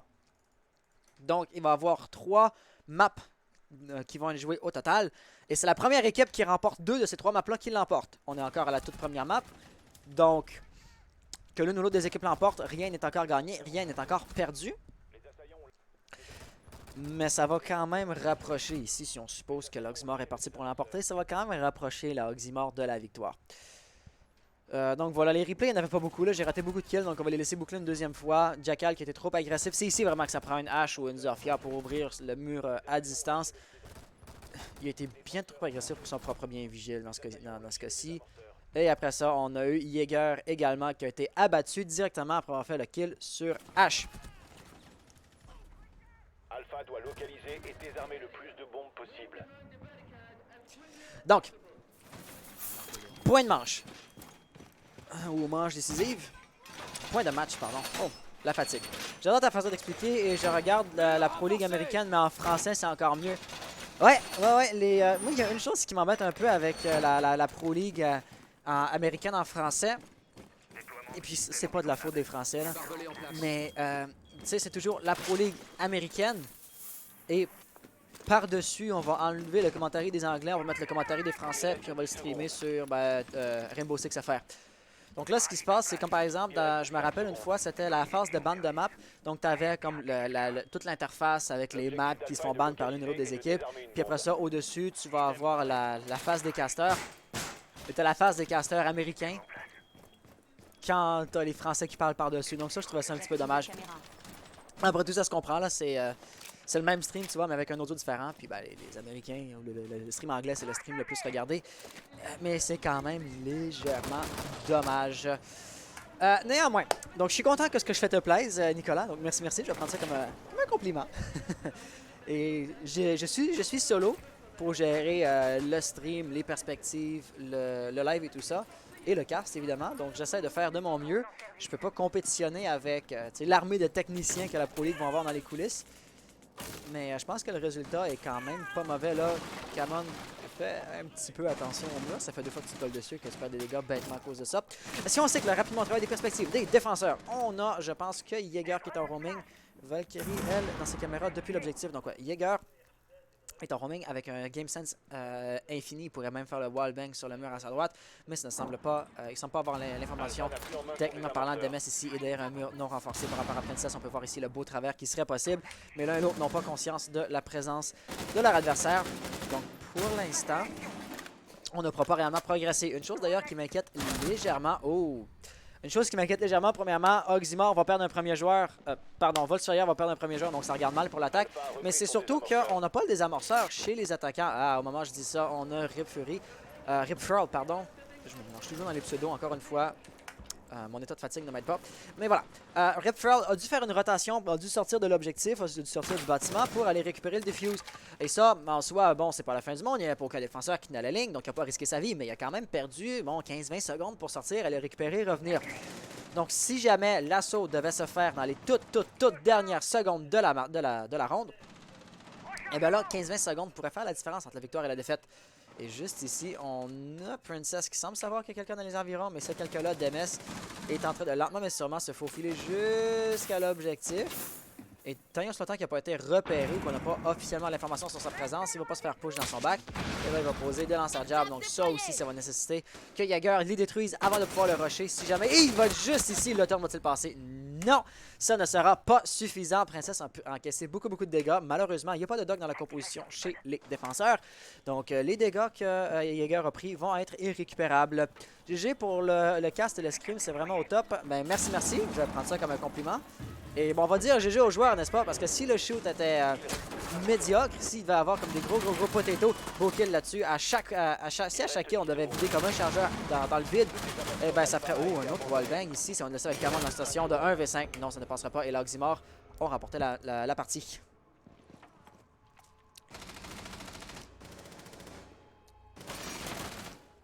Voilà, ouais. Donc, si les joueurs ne devaient pas avoir du beau gameplay, ben, ce serait difficile de donner un cast intéressant à une partie d'un niveau de cuivre, n'est-ce pas? Donc voilà. Et la petit flash final. Clic! Après le petit flash final, on va pouvoir enclencher les replays finaux de la première partie. Pendant ce temps-là, on va pouvoir aller rentrer les résultats. Le Oxymore donc ont remporté une map. Voilà. Et vous allez voir ça comme directement après la prise des replays. Et voilà, on peut voir ici Mozzie qui avait eu un beau tir. Je pensais que Mozzie avait fait le deuxième kill juste ici, puisqu'on avait eu un nom qui est apparu dans la kill feed au même moment. Mais ça donne que c'était Valkyrie qui a fait le kill. Donc, on va reprendre... Pas cette perspective ici, pardon, mais bien... oh, pas celle-là non plus. Celle-là, allô. Ah, mauvais bouton. Là. Mauvais bouton. Comme ça. Ok. Ouais, non, t'en fais pas, je vais mettre la bonne map. Par ailleurs, il y a peut-être un paramètre qui est mal paramétré dans mes affaires. À la 8e manche, la Oxymore, vous avez défendu dans l'atelier, vous aviez remporté la défense, puis vous étiez retourné directement après dans la 9e manche. Oui. Ça, c'est... Ça, je sais pas trop. Ça, c'est... Donc, je vais dissoudre le lobby juste pour m'assurer de vérifier que les paramètres soient corrects. Parce que après une victoire, évidemment, vous n'êtes pas supposé être en mesure de retourner au même endroit directement après. Donc, je vous réinvite. Et oui, en effet, la deuxième map, c'est Villa. Laissez-moi juste regarder dans les paramètres. C'est de quelle équipe qui commence l'attaque? On a win atelier, après on est monté. 8e manche. La 8 et la 9e manche, t'es sûr? Oui, on n'a jamais fait, deux sites d'affilée où on gagnait. Hein. C'est la ronde où Zofia, ici je parle de Vulsfire, tu sais, Zofia était sur la salle de ventilation assez longtemps, puis ça fait comme bait de poser le désamorceur 25 fois. Il restait Zofia et Dokabi, puis après ça il y avait eu Vigile qui était rentré, qui avait fait la -2. Oui, sauf qu'on l'a perdu en fait ce round-là. Oui, on l'a perdu ce round-là. Ah, ok, donc c'est mon carnet de casting qui était dans le tort. Ok, c'est beau. Donc, tout baigne. Ok, ouais, donc on va mettre Villa. Je vérifie rapidement quelle équipe était supposée commencer en attaque, quelle équipe était supposée commencer en défense. À moins Villa, que... c'est le decider, non? Non, Villa, c'est la deuxième, c'est... C'est Bank le decider. Ok. La deuxième map, c'est Villa et c'est la Vulsfire qui commence en attaque. Donc, gardez vos côtés, mais dans les paramètres de la partie, je vais indiquer que l'équipe orange commence en assaut.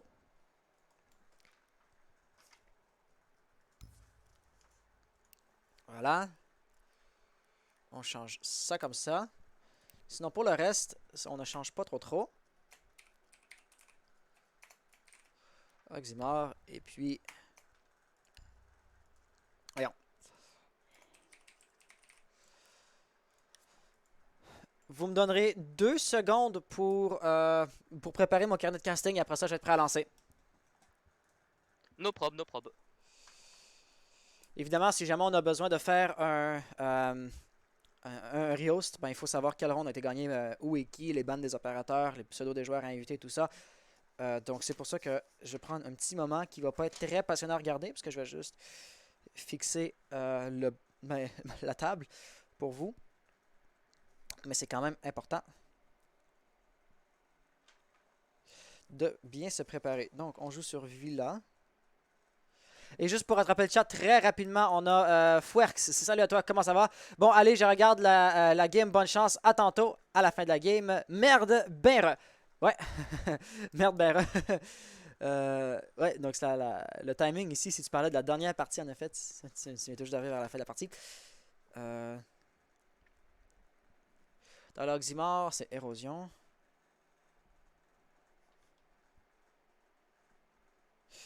Et dans la Vulsfire, ça va être... Est-ce que c'est qui est dans ma liste d'amis de cette équipe-là? C'est Motrix. Voilà.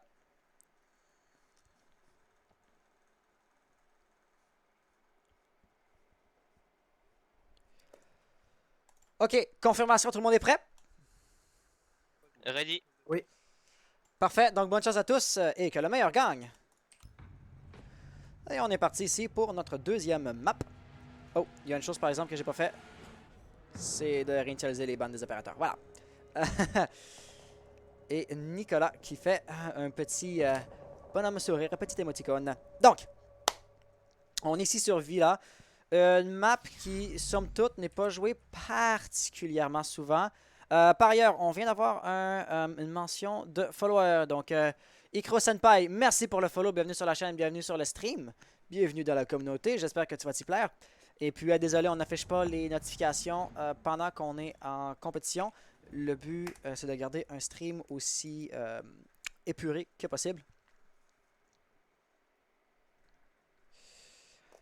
En fait, quand je caste pour la ESL, ils veulent pas qu'on ait les notifications. Puis on comprend pourquoi ça fait ça. Ou pourquoi ils veulent ça comme ça. Donc, c'est pourquoi je vais aussi ne pas afficher les notifications quand c'est des casts qui sont plus ou moins personnels ou qui n'ont pas à voir avec la ESL. Donc voilà, Jackal va être un deuxième ban. Jackal qui peut être vraiment très très très dérangeant si jamais on devait avoir des bons roamers. Et puis là, évidemment, ce sont les deux équipes qui viennent tout juste de jouer l'une contre l'autre. Ça, il n'y aura absolument aucune surprise là-dessus. Ce que je voudrais apporter à votre attention, c'est que rendu à un certain point, les équipes vont se connaître et puis ils vont pouvoir ban le main comme du top fragger de l'autre équipe. Ils vont pouvoir ban un opérateur qui était très très très très très dérangeant dans la map précédente. Jusqu'à présent, cependant, ça ne semblerait pas être trop le cas. Mira qui va avoir été ban 2 fois d'affilée, mais sinon les bans vont vraiment avoir changé d'une map à l'autre. Après tout, il n'y a pas juste les joueurs et les équipes, mais il y a également la map qui entre en compte en fin de ronde. Donc voilà, on va être paré à continuer. Et puis ici, il semblerait que la Oxymore décide d'aller dans la salle à manger et la cuisine en première défense. Voilà, là, il va être trop tard pour revenir sur notre choix dans une seconde. Donc, d'avoir une défense cuisine-salle à manger, c'est vraiment hors du commun parce qu'en fait, c'est un des emplacements de défense qu'on pourrait déclarer comme étant un des plus difficiles à défendre. En fait, moi, je vais être intéressé ici d'aller sortir les statistiques, OK? Donc, si on va... Donc, Villa, les statistiques de victoire, de pourcentage de victoire, de pourcentage de défaite pour les défenseurs sur une certaine map, sur un certain site, vont être tirés du majeur à Raël qu'on avait eu en août, le 12 au 18 août, donc il y a tout juste au-dessus de moi, ici. Et puis Villa était une des maps qui favorisait lourdement la défense. En fait, la cuisine, c'est vraiment contre-intuitif, je m'y attendais vraiment pas, avait un pourcentage de victoire pour la défense de 73%. Ça veut dire que sur 100 défenses, 73 vont réussir. Et après ça, seulement, si on fait les mathématiques rapides, ça fait 27 attaques vont passer sur 100 dans cette map-là, dans ce BP-là.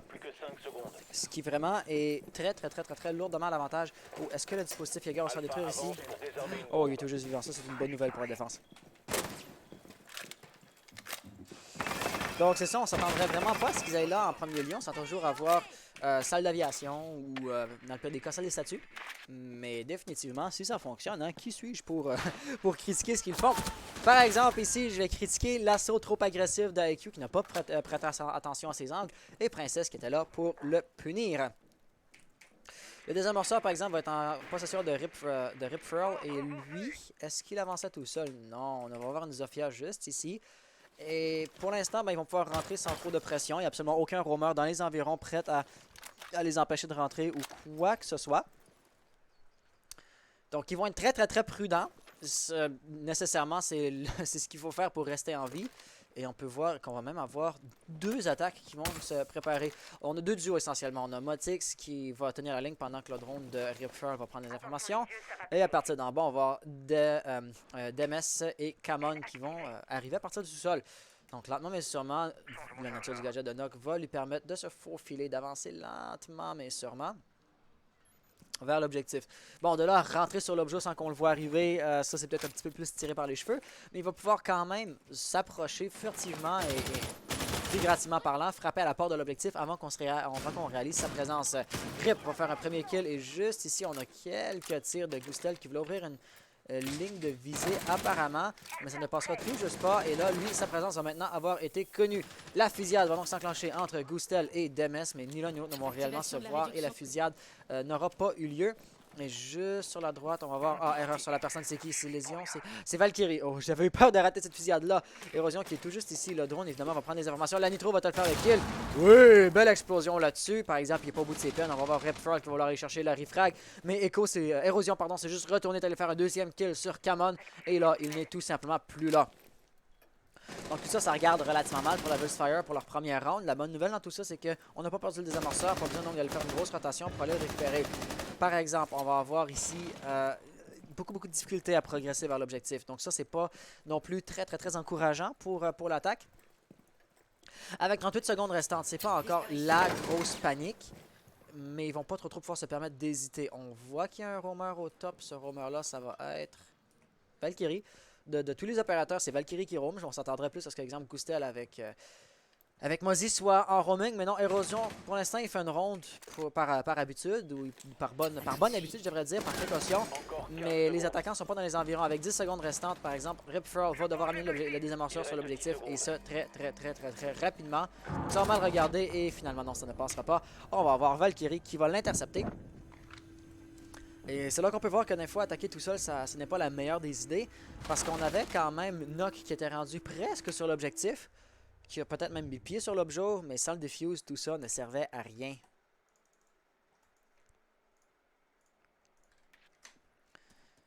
Donc, va pour les replays. Ça va avoir commencé avec Killak qui s'est fait bloquer vraiment très agressivement ici. Et somme toute, donc j'étais un petit peu curieux ou un petit peu intrigué par le choix de vouloir défendre la cuisine.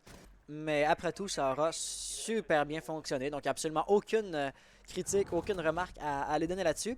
Et par ailleurs, la deuxième défense, par exemple, va être beaucoup plus prévisible ou va être essentiellement ce que l'on s'attendrait à voir, à savoir une salle de défense, une défense dans la salle d'aviation et dans la salle de jeu. Alpha doit localiser et désarmer le plus de bombes possible. Avec un cahier de ni plus ni moins et un bandit. Donc avec les deux opérateurs ici qui peuvent électrifier des murs, à peu près tous les murs devraient être électrifiés. Combinons ça avec le ban sur Thatcher. Et puis le drone de touche va devoir rentrer pour saboter l'électricité si tu permet de faire quoi que ce soit. Et rendu là, tout ce que tu as à faire, c'est guetter tes lignes et empêcher le drone de rentrer. Encore faut-il voir exactement où on veut lancer l'électrogriffe. Personnellement, j'aurais tendance à la lancer plus haut qu'en bas, vu qu'un KS-79 de Zofia sur le plancher à partir de l'étage inférieur va pouvoir détruire les batteries bandies qui sont déposées sur le plancher. Mais tant que l'électrogriffe Fertila est lancée bien en hauteur, ben, ça va être un peu plus difficile de la saboter à partir de l'étage inférieur. Bon, c'est sûr que ça va comme la mettre comme sur un gros présentoir pour Twitch. Mais en même temps, on s'en sauve pas. Si le drone est capable de se rendre jusqu'à l'électrogriffe, les défenseurs sur l'objectif ont échoué de le bloquer rendu là. Et on entend comme des gros tirs de pression. Donc Motrix qui apparemment voulait vraiment empêcher qui que ce soit de faire une sortie, de faire un petit run-out. Mais si on sait que rapidement, à travers des perspectives de défenseurs, certes, on va avoir des roamers, mais il n'y a personne qui est activement en train de tenter le spawn kill. Il y a personne qui est activement en train d'arracher des barricades et de vouloir rusher le point d'apparition de la Volksfire. Donc, d'ici là, qu'est-ce qu'on va pouvoir bien noter? Ripfurl va... Ils sont beaucoup en train de droner. Donc nécessairement, c'est une bonne idée parce qu'on ne peut pas se faire surprendre. Mais en même temps, ça va faire en sorte qu'il n'y a pas beaucoup d'attaques qui vont arriver. Il n'y a pas beaucoup d'actions qui vont se passer. Exemple, dans un cas extrême, si on a 4 droneurs et un seul joueur qui avance, ben tu es en situation de 1v5. Et donc, on va avoir ici Camon qui est prêt à avancer. Et c'est qui est juste dans le couloir classique? Ah, c'était Goostel, mais Goostel, lui, n'y est plus. On va avoir par exemple des informations sur la présence de Sledge qui va pouvoir lentement sûrement avancer. Mais Twitch ici va pouvoir progresser car plus personne n'est au corridor classique. En fait, si on veut regarder un peu de haut pour avoir une vue tactique de ce qui se passe, on peut voir qu'on va avoir Goostel et Coyote sur un objectif, Xenon dans la rotation. Et les deux autres défenseurs sont des roamers. Donc ici, Demes, s'il est capable de bien jouer les angles morts, faire un premier kill là-dessus, il y aurait peut-être même moyen qu'il rentre sur l'objectif. Pour l'instant, par exemple, la fusillade n'a malheureusement pas passé, donc meilleure chance la prochaine fois. Et ici, évidemment, l'information va transiter. Par exemple, si on passe trop de temps dans les caméras, c'est là qu'on pourrait se rendre vulnérable à un rush de cassé de Sledge. Termite a réussi à rentrer, donc ça va être une bonne nouvelle. Mais on peut vraiment voir que les caméras Valkyrie ne sont pas repérées. Et ça va être très bénéfique pour la défense. Parce que ça va donner un préavis d'absolument tout ce qui pourrait avoir lieu. Rib, juste ici, va se prendre une nitro qui va le tuer. Au même moment, Demes, par exemple, a fait un beau frag. Tout de même, 2 vies pour une vie, c'est pas un échange qui en vaut la peine. Donc, on a maintenant un avantage numérique pour la défense. Et le temps qui va commencer lentement mais sûrement à s'écouler. Calix, Xilak. Allô? Xilak. Allô, moi-même. Va savoir qu'il y a quelqu'un en bas, tout juste pas capable d'aller chercher le kill. Et ils ont maintenant le désamorceur. Donc il va falloir que quelqu'un chez la Volksfire fasse la rotation. Twitch s'était proposé volontaire. Mais tout ça n'aura pas fonctionné. Il laisse avec Demes en situation de 1v4. 28 secondes restantes au chrono. Il lui reste une grenade. Mais avec les dispositifs Jagger qui sont... Oh, est-ce que la grenade ici pourrait être intéressante? On avait quelqu'un qui semblait vouloir le rusher au même moment, mais évidemment, ça va avoir ralenti un petit peu son intention à Jaeger de venir le backer. Ou bandit, je crois, pardon. Mais tout ça ne mène à rien, puisque finalement, c'est Coyote qui tenait sagement la ligne, qui aura fait le kill final, remportant ainsi une, je pense, deuxième manche à la défense. Exactement. On est maintenant en situation de 2-0 à l'avantage de la Oxymore.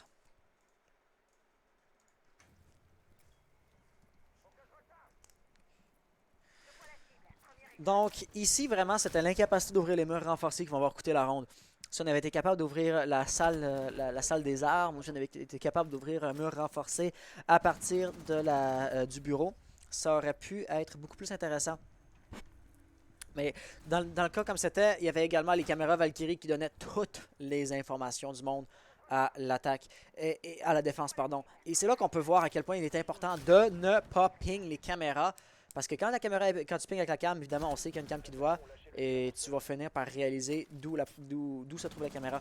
Alors que quand on regarde l'avantage de la surprise, oh, que ça peut faire du beau, comme on l'aura vu dans cette ronde-ci. Et voilà.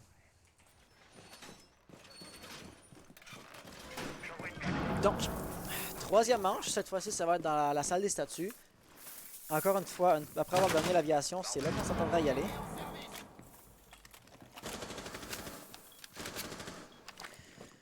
Et puis, on a ici un petit changement au niveau de la stratégie, au niveau de la composition. On va avoir des opérateurs lourds. Donc, on avait précédemment chez l'Oxymore beaucoup d'opérateurs légers, beaucoup de roaming d'ailleurs. Et bien ici, là, ce sera plus trop le cas. Je m'attendrai pas, du moins, à ce que Gustel, avec un dock à 3 points d'armure, est parti en roaming très agressif. Il va tenter le spawn kill, des points pour l'effort. Le résultat, malheureusement... Pardon, petit hockey. Le résultat, malheureusement, ne sera pas au rendez-vous pour aucune autre raison que simplement aucun attaquant ne spawn de ce côté-là. Donc, c'est pas de ta faute, mais aucun kill n'aura été récupéré tout de même. Néanmoins, là, si on sait que rapidement, on travaille des perspectives, Xenon, en fait, à peu près tout le monde va être sur l'objectif, vraiment, sauf Princess Peach. Et on va aller voir comment Princess va pouvoir retenir de la pression. Pour l'instant, évidemment, sa position n'est pas connue. Donc, avantage de surprise. Et si on est capable de garder l'avantage de surprise assez longtemps, tu sais, quand il reste comme 15 ou 20 secondes à la ronde, les attaquants n'ont plus trop le loisir de quitter leur back parce qu'ils doivent avancer vers l'objectif. Donc, vraiment d'avoir comme un opérateur qui n'a absolument aucune incidence sur la partie dont on ne connaît à peine l'existence tout au long de la ronde, qui surgit de nulle part quand il reste 20 secondes, ça peut faire masse de dégâts. Encore faut-il que les 4 défenseurs restants soient capables de retenir la pression pour presque toute la ronde. Ce qui, évidemment, n'est pas donné. On peut voir quand même beaucoup de claymores qui vont se poser de part et d'autre avec du monde qui vont guetter le back. On a vraiment peur. Et puis ça, c'est quasiment un excès de prudence, la Vulsfire. Et ils posent comme toutes des claymores. Ils ont toujours un ou deux joueurs qui guettent le back. Et ça fait en sorte que à la fin, quand c'est le temps de faire le push, ben tu as tellement peu de ressources parce que tu en as tellement qui sont déployés justement à guetter ton back que tu peux pas avancer de manière décisive. Certes, ici, si Princess tente de faire quelque chose d'agressif, elle va se faire bloquer. Princess est un pseudo féminin, donc je vais supposer que Princess c'est elle plutôt que il. Et donc ici, évidemment, avec les téléphones qui vont sonner, on ne pourra pas aller trop agressivement roamer. Et ici, Coyote avec le chargeur de 30, d'habitude 80 balles, maintenant plus que 38. On ne pourra pas rentrer, on ne pourra pas venir le push trop agressivement. De toute façon, Érosion a fait un kill sur 2 cabis juste ici. On semble savoir que Zofia va monter, il va perdre quelques dégâts et il va finalement se faire intercepter. Et directement derrière lui, d'ailleurs, il y avait une Twitch qui était sur un mur non renforcé. Donc ici, Lésion aurait pu juste se retourner et faire le wallbang. Si ça se trouve, même faire le cut au travers du mur. Malheureusement, ça n'aura pas eu lieu.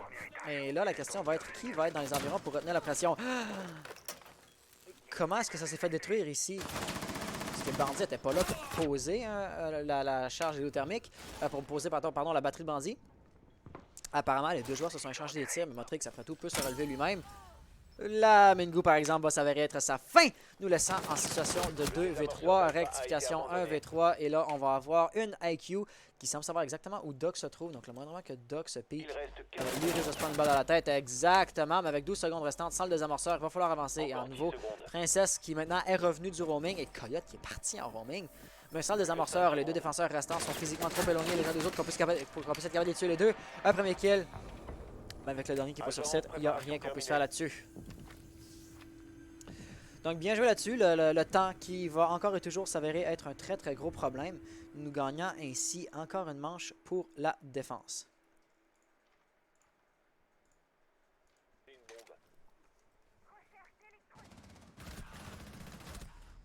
Donc, cette ronde-ci était vraiment étrange par moment, comme par exemple Lésion qui aurait pu juste se retourner, ou Twitch qui aurait pu juste se retourner et faire le frag sur l'autre joueur.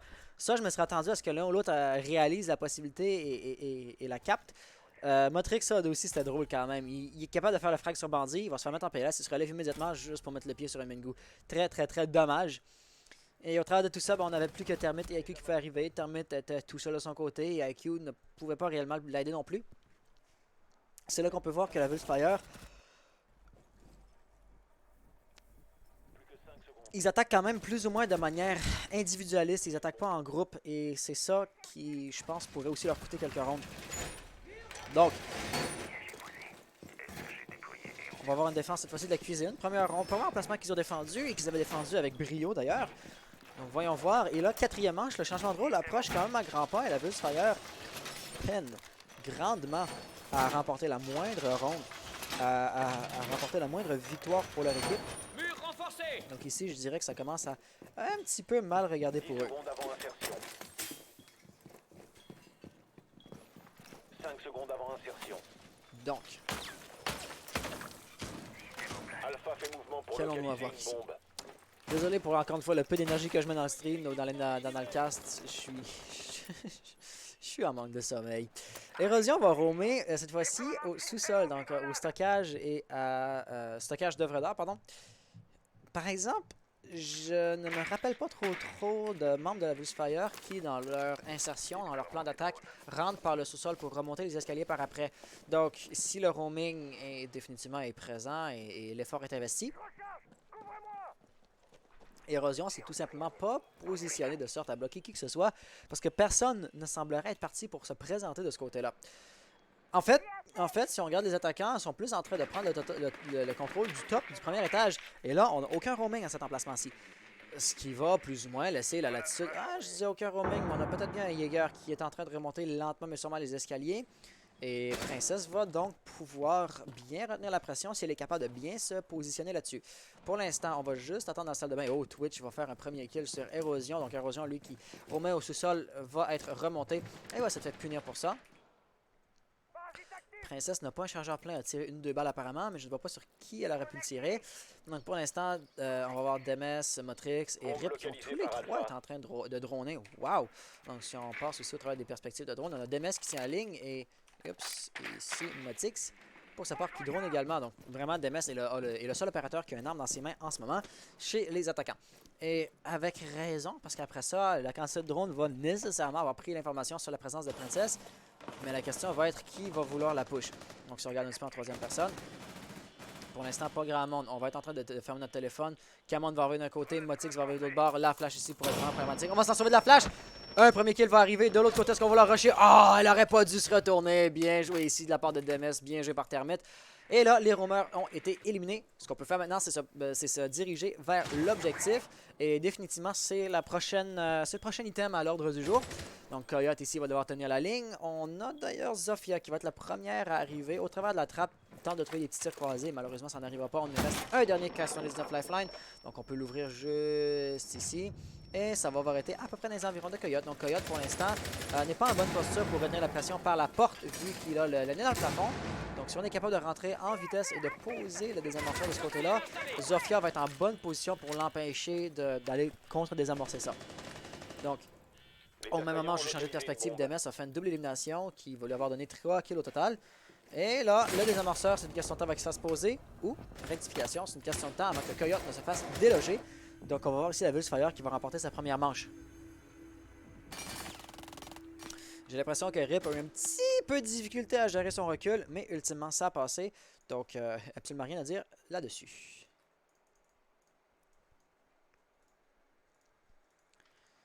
Donc, va pour les replays. Kazo qui dit Peach la meilleure go. Ok, Princess Peach. Kazo, tu vas confirmer que Peach, on va l'adresser au féminin. Son roaming est intéressant, donc elle prend toujours Jäger. Et elle va toujours partir en roaming, mais c'est un roaming, encore une fois, relativement passif. On ne va pas activement chercher la fusillade. Donc si tu forces les attaquants à, premièrement, te droner, deuxièmement, investir des ressources à te déloger, ben pour jouer le temps, c'est vraiment idéal. réussi à faire un kill, elle aurait pas dû se retourner malheureusement. Mais le résultat tout de même était plus ou moins présent. Vu qu'on a quand même fait un kill, une vie pour une vie, c'est un échange qui va pas favoriser l'une ou l'autre des équipes. Au niveau du temps perdu, vraiment ça c'est une ressource très très rare, le temps qu'on y pense. Et donc, de faire perdre le maximum de temps aux attaquants, c'est toujours important. Je me rends compte que dans cette phrase-là, il y a beaucoup de mots qui finissent en « en ». Donc, à la limite, on aurait pu en faire un poème. Ah, les attaquants doivent perdre leur temps. Bon, je déconne à 100%. On a maintenant pour la dernière ronde, avant le changement de rôle, une défense dans la salle de l'aviation et dans la salle de jeu. Et puis, à nouveau, on va vraiment avoir que Kayed qui va être l'opérateur lourd. Donc, on pourrait avoir une certaine quantité de roaming. Nécessairement, Princess Peach ne va probablement pas rester ici. Faites toujours attention quand vous posez des systèmes de défense active sur un mur renforcé. Il ne faudrait pas que Kayed vienne électrifier par-dessus. Sinon, ça va détruire le système de défense. Mais je ne pense pas que ça va être le cas. Donc, oh, d'ailleurs, une chose. J'ouvre une parenthèse avec Kayed ici. On a électrifié ces deux murs-là nécessairement. Mais là, ça va laisser le mur de chasse ici sans protection autre que le brouilleur de mute. Donc ça, Twitch peut à la limite encore le détruire si on est capable d'être malin, si on est capable de rouler une grenade de la bonne façon à travers la trappe à drone. De Kaby d'ailleurs qui a des grenades depuis la dernière mise à jour, n'est-ce pas? Donc voilà, au lieu d'avoir le combo bandit Kayed pour avoir 2 fois plus d'électricité, on va avoir mute Kayed. Une combinaison différente qui va quand même atteindre le même objectif de protéger des murs renforcés. Et ici, on va avoir Érosion avec un petit roaming qui fonctionne super bien. Son téléphone va sonner, mais on ne va pas se stresser avec ça. On tient la ligne. Oh non, tout juste pas. Yes, ça va passer. Une troisième, par exemple. Oh, est-ce qu'il va faire la triple élimination? Oui, triple élimination! Oh, personne d'autre n'a fait de kill dans son équipe jusqu'à présent, d'ailleurs. Donc, la ace serait hypothétiquement encore possible. Zofia, de ce côté, a le nez dans le plafond. Et on va avoir Rip qui va vouloir aller chercher le kill et récupérer les amorceurs. Il a réussi à récupérer les amorceurs, donc ça c'est la bonne nouvelle. Et finalement, Érosion va se faire bloquer. Donc, pas de ace pour Érosion. Et là, Ripfer serait en bonne posture pour récupérer, pour hacker le téléphone et prendre le contrôle des caméras.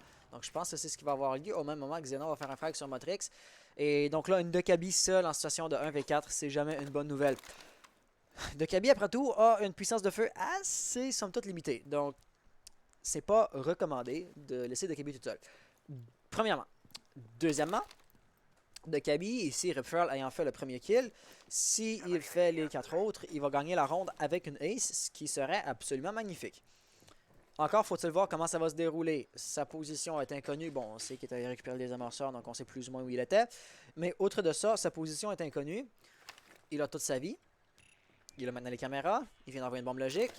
Mais le temps va être son gros problème. Jaeger ici qui est en train de fermer son téléphone au mauvais moment. Et non, pas capable d'aller chercher un premier kill. On va donc ici avoir l'Oxymore qui va être en situation de... Est-ce qu'il me manque de quoi? 4 à 1. Non, c'est bon. Dans le fond, on n'est pas encore en changement de rôle. Pardon là-dessus. Il nous reste une dernière manche avant que ça arrive.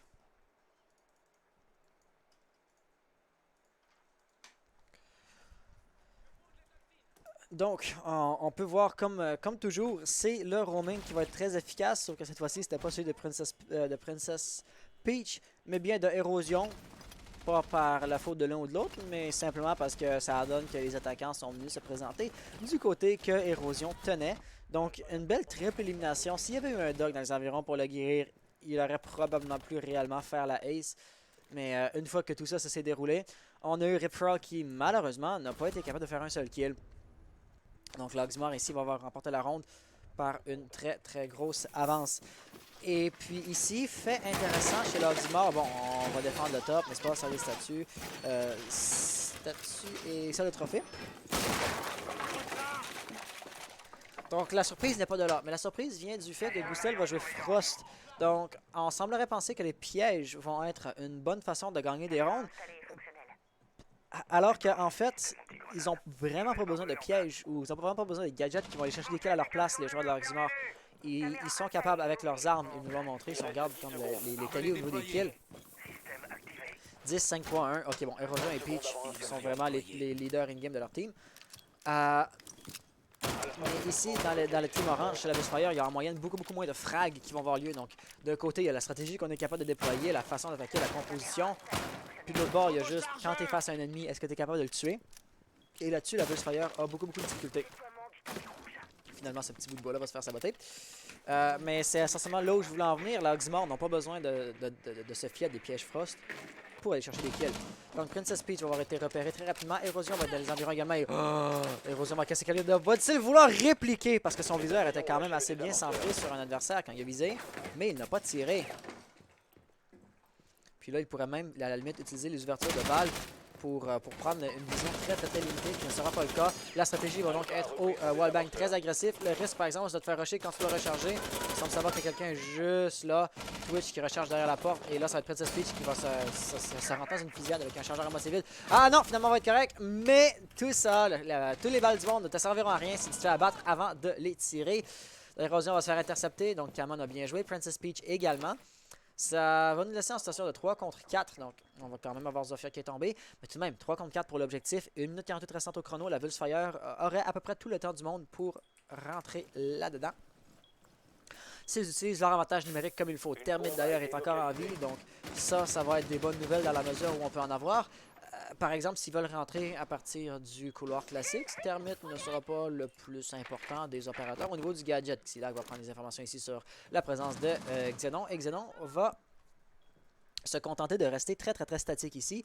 Donc le drone qui a pris des informations, l'information va rester correcte. On pourrait se dire, déplace-toi pour invalider la prise d'infos du drone de tout à l'heure, mais apparemment ce ne sera pas le cas. Il est tout simplement confiant dans la ligne qu'il tient.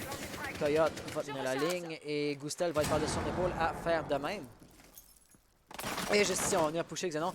Pourquoi elle a arrêté de viser au même moment? C'est pas comme si c'était touché. Et Twitch. Xenon, est-ce que tu es correct? Xenon qui rate plusieurs balles là-dessus. Donc ça va permettre en théorie à Demes de venir ouvrir le mur renforcé, à supposer qu'il est capable de déloger Frost. Les deux vont s'échanger des tirs et oui, Gustel va faire les kills. Donc malheureusement, pas moyen d'ouvrir ce mur-là. D'ailleurs, des amorceurs perdus pour les attaquants. Donc c'est pas des mauvaises nouvelles. Avec 35 secondes restantes au chrono, ils ont encore le temps juste de se retourner, d'aller faire leur rotation, récupérer le diffuseur. Mais là, Rip va être en situation de 1 contre 2. Et comme tout à l'heure, de Kaby n'a pas la meilleure des puissances de feu, n'est-ce pas? Donc, la grenade frag, c'est une nouveauté, mais avant, elle n'avait même pas la moyen d'ouvrir une trappe ou d'ouvrir un mur, une porte. Donc, on va lancer la dernière bombe logique et on va devoir y aller. 15 secondes, l'hésitation n'est absolument plus permise. La bonne nouvelle, c'est qu'il n'y a pas de castle, il n'y a pas de mute, pardon, donc on ne pourra pas juste rester assis sur un piège, sur un mute pour ne pas avoir les téléphones qui sonnent. On semblait savoir exactement où Frost était, mais tout ça n'était pas suffisant. La Oxymore maintenant, qui vont mener en situation de 5 à 1 pour le changement de rôle.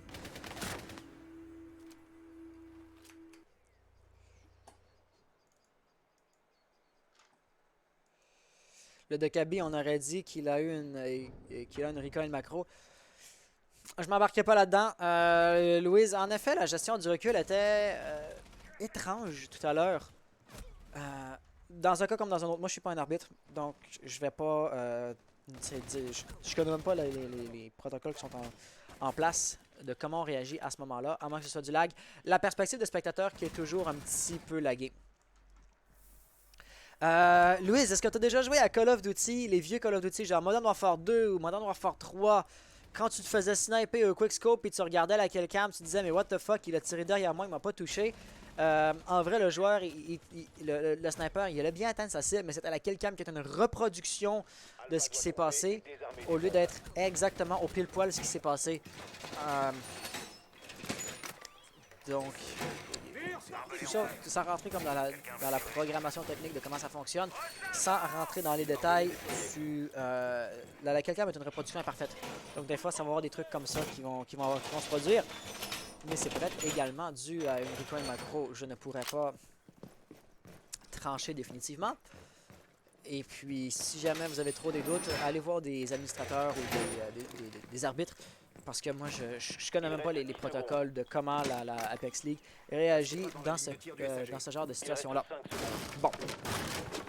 Avec ceci étant dit, on va avoir un bandit et pas de caïd. Donc, ça va être un peu la même situation que tout à l'heure. Bandit va probablement renforcer ou équiper ces deux murs-là, laissant absolument sans défense le mur ici de la salle de chasse et du couloir classique. Donc, si jamais Termite est capable de s'avancer assez facilement, il y aurait moyen. Notons l'absence également de Twitch. Thatcher est en ban. Bon, ça allait vraiment devenir à Twitch la tâche de détruire l'électricité. ou peut-être même IQ. Donc Érosion, lui, pourrait assez facilement juste prendre son capteur cardiaque ou son baladeur ici, le nom du gadget Elite. Avec le skin Elite, le nom du gadget change également. DSE actif. Et là, Balayage le de but, ça va de périmètre. trouver les batteries bandits. Et voilà, faut juste pas tirer dans la poudre de soutien en métal et on va être capable de détruire ça assez facilement. On est très très très prudent face au roamer. Après tout, Caveira ne va pas sagement rester sur l'objectif. Par exemple, elle est dans le sous-sol actuellement. Motrix, pour sa part, est dans le débarras, donc il pourrait peut-être revenir chercher IQ. Donc l'érosion est encore relativement loin, mais le roaming n'est pas, bon, impossible à aller chercher. Tout de même, oh, Princess Peach de son côté qui va faire un premier kill juste ici. Et là, maudit bordel, si on n'est pas capable de trouver la batterie, on va juste ouvrir le plafond en grand complet. Et là, voilà, Termite va être en bonne posture pour ouvrir ça. Au moment où, notez, les Dark Tracks ici qui vont empêcher quelconque roamer de remonter des escaliers. Donc la pression va venir sur l'objectif. Motrix va faire un kill ici sur Princess Peach. Donc le rez-de-chaussée qui ne semblerait pas être si libéré que ça. Donc évidemment, ça va mettre un peu de pression sur Érosion qui va devoir faire très attention. Et ça va détourner des ressources qui sinon seraient venues dans l'assaut sur l'objectif même. On va avoir donc Goostel qui va pouvoir continuer à progresser. On va faire attention au couloir classique, absolument personne. Donc on va pouvoir progresser. Command pour sa part a encaissé quand même beaucoup de dégâts, donc lui ne voudra pas se rentrer dans une autre fusillade. Et Capital va commencer à aller lancer du feu. L'idée, ça va être de permettre de poser. On pourrait donc s'attendre ici à avoir Goostel qui va lancer un autre Dark Trax. Et là, le désamorceur est en train de poser. Le but va donc être de tout simplement retenir la pression. Et la pression, il faut la retenir. Smoke va tomber sous les balles de Goostel. Goostel avec une -2 ici, une laissant situation de 2 contre 3. Xilac, pardon, s'il est sur l'autre objectif, va avoir de la difficulté à revenir. Et Ripfer va faire de son côté un beau frag. On a un attaquant qui est maintenant un rôle de défense derrière le bord. Donc Rip pourrait peut-être aller chercher le kill. Oh, tout juste pas. Kermit va survivre face à ça. Derrière lui, par exemple, il va avoir un Jaeger qui lui aussi va tomber sous les balles, nous laissant ici avec Xenon qui fait la -2. J'ai même pas le temps vraiment de finir ma phrase que la ronde est déjà terminée. Beau réflexe quand même là-dessus.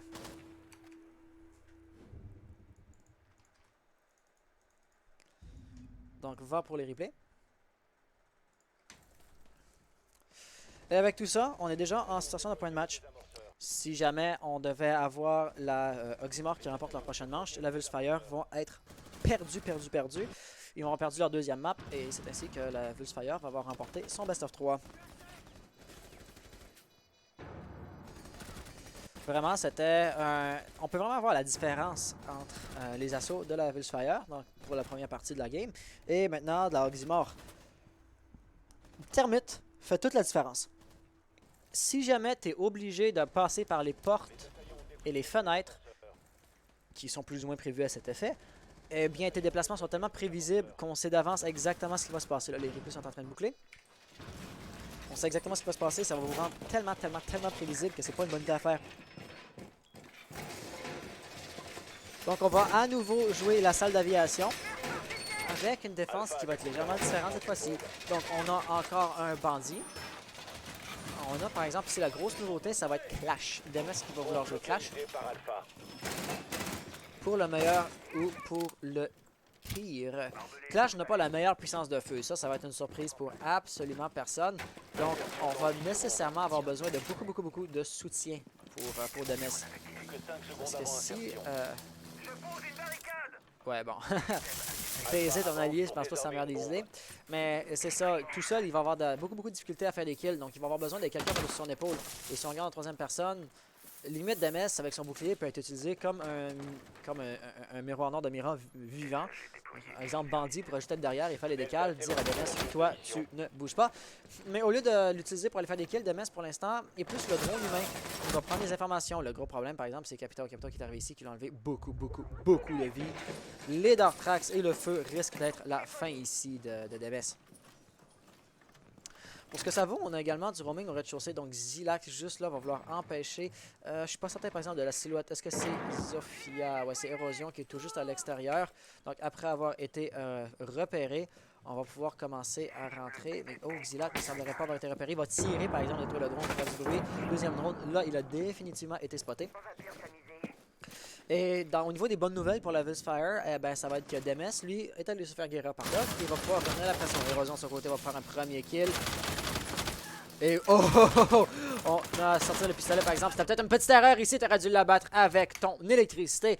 Néanmoins, une vie pour une vie. C'est un échange qui, dans ce cas-ci, je dirais, favoriserait l'Oxymore. Parce que en fin de ronde, si t'es pas capable de poser le désamorceur, Clash peut faire la différence entre la victoire et la défaite. Donc la déloger assez rapidement va être une bonne nouvelle. Xilag va faire un autre kill de son côté. Et Ripfra, lui, évidemment, ne pouvait pas progresser à cause du feu.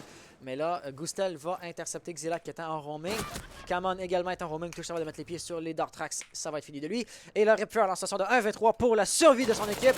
Va faire un premier tir ici. Excellente ligne qui tenait 26 balles restantes dans le gun. Il ne va pas recharger. Il va juste tenir la ligne. Au moment où on va le droner à nouveau. Gustel est en train de droner. Xenon sorti son arme. Et là, pour l'instant, c'est les gros pré-shots. Ripfra ne semble pas savoir exactement où se trouvent ses adversaires. La caméra du bâtiment est encore intacte ou... regardez bien un peu à gauche dans la perspective Gustel. La caméra était encore intacte. Et puis c'est ainsi essentiellement que malgré la... Voilà, à la gauche, la caméra qui était bien bleue. Malgré toutes les informations que Doc avait, ça n'était pas suffisant pour aller chercher le kill. Et donc c'est ainsi essentiellement qu'on va avoir la grande victoire de la part de l'Oxymore.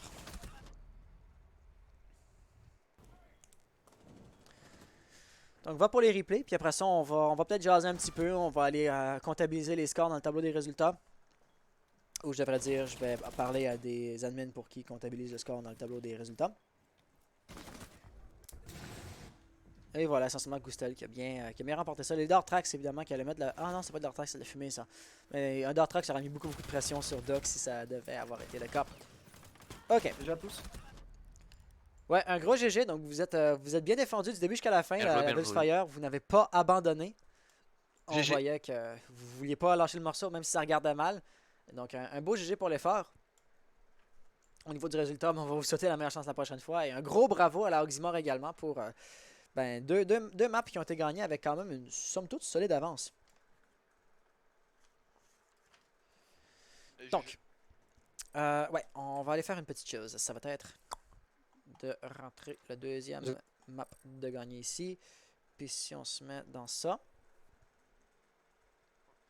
Voilà, Oxymore avec 2 points qui va l'avoir. Ouais, c'est cette une mèche de cheveux là qui me... Genre on la voit tout juste là ici, elle me fait tellement chier.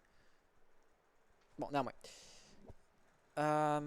Ouais, il va falloir aller voir les admins et leur dire comment ça s'est terminé.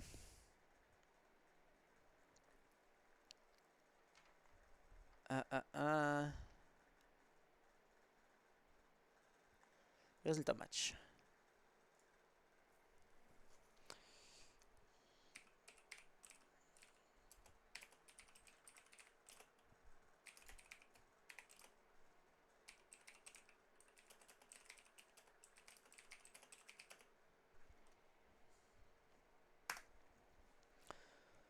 Voilà, donc j'ai rentré les résultats là-dedans. Voyons voir si je pourrais parler avec un staff.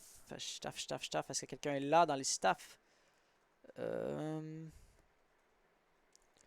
Ah, ben je vais venir ici. Bonjour Noxé, comment ça va? Ouais, bonjour. Donc je voulais juste rapporter des résultats d'une partie qui vient de se jouer. Ouais, vas-y, dis-moi. Je les ai rentrés dans le channel résultat match. Donc Oxymore contre Fire, ils étaient en best of 3. C'est l'Oxymore qui a remporté les 2 maps. Ok, ça. Donc ça ressemblerait à cela. Et puis de mon côté, honnêtement, je pense que je vais y aller. Je pense que je vais arrêter ça ici.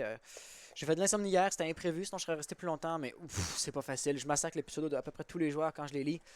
Quand je lis à quelqu'un, à quel feed ou quoi que ce soit. Donc,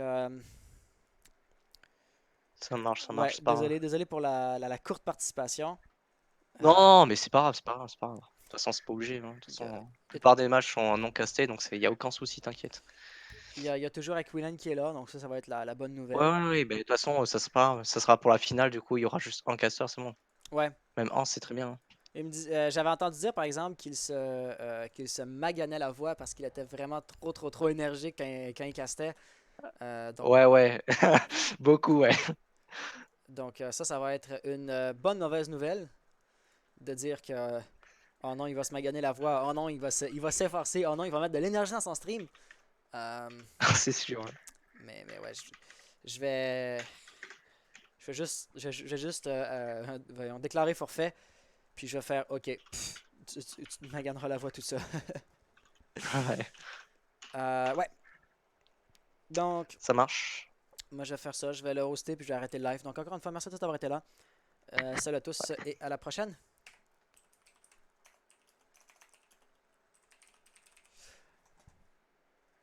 Allez, salut, salut. Salut, ouais, bonne soirée.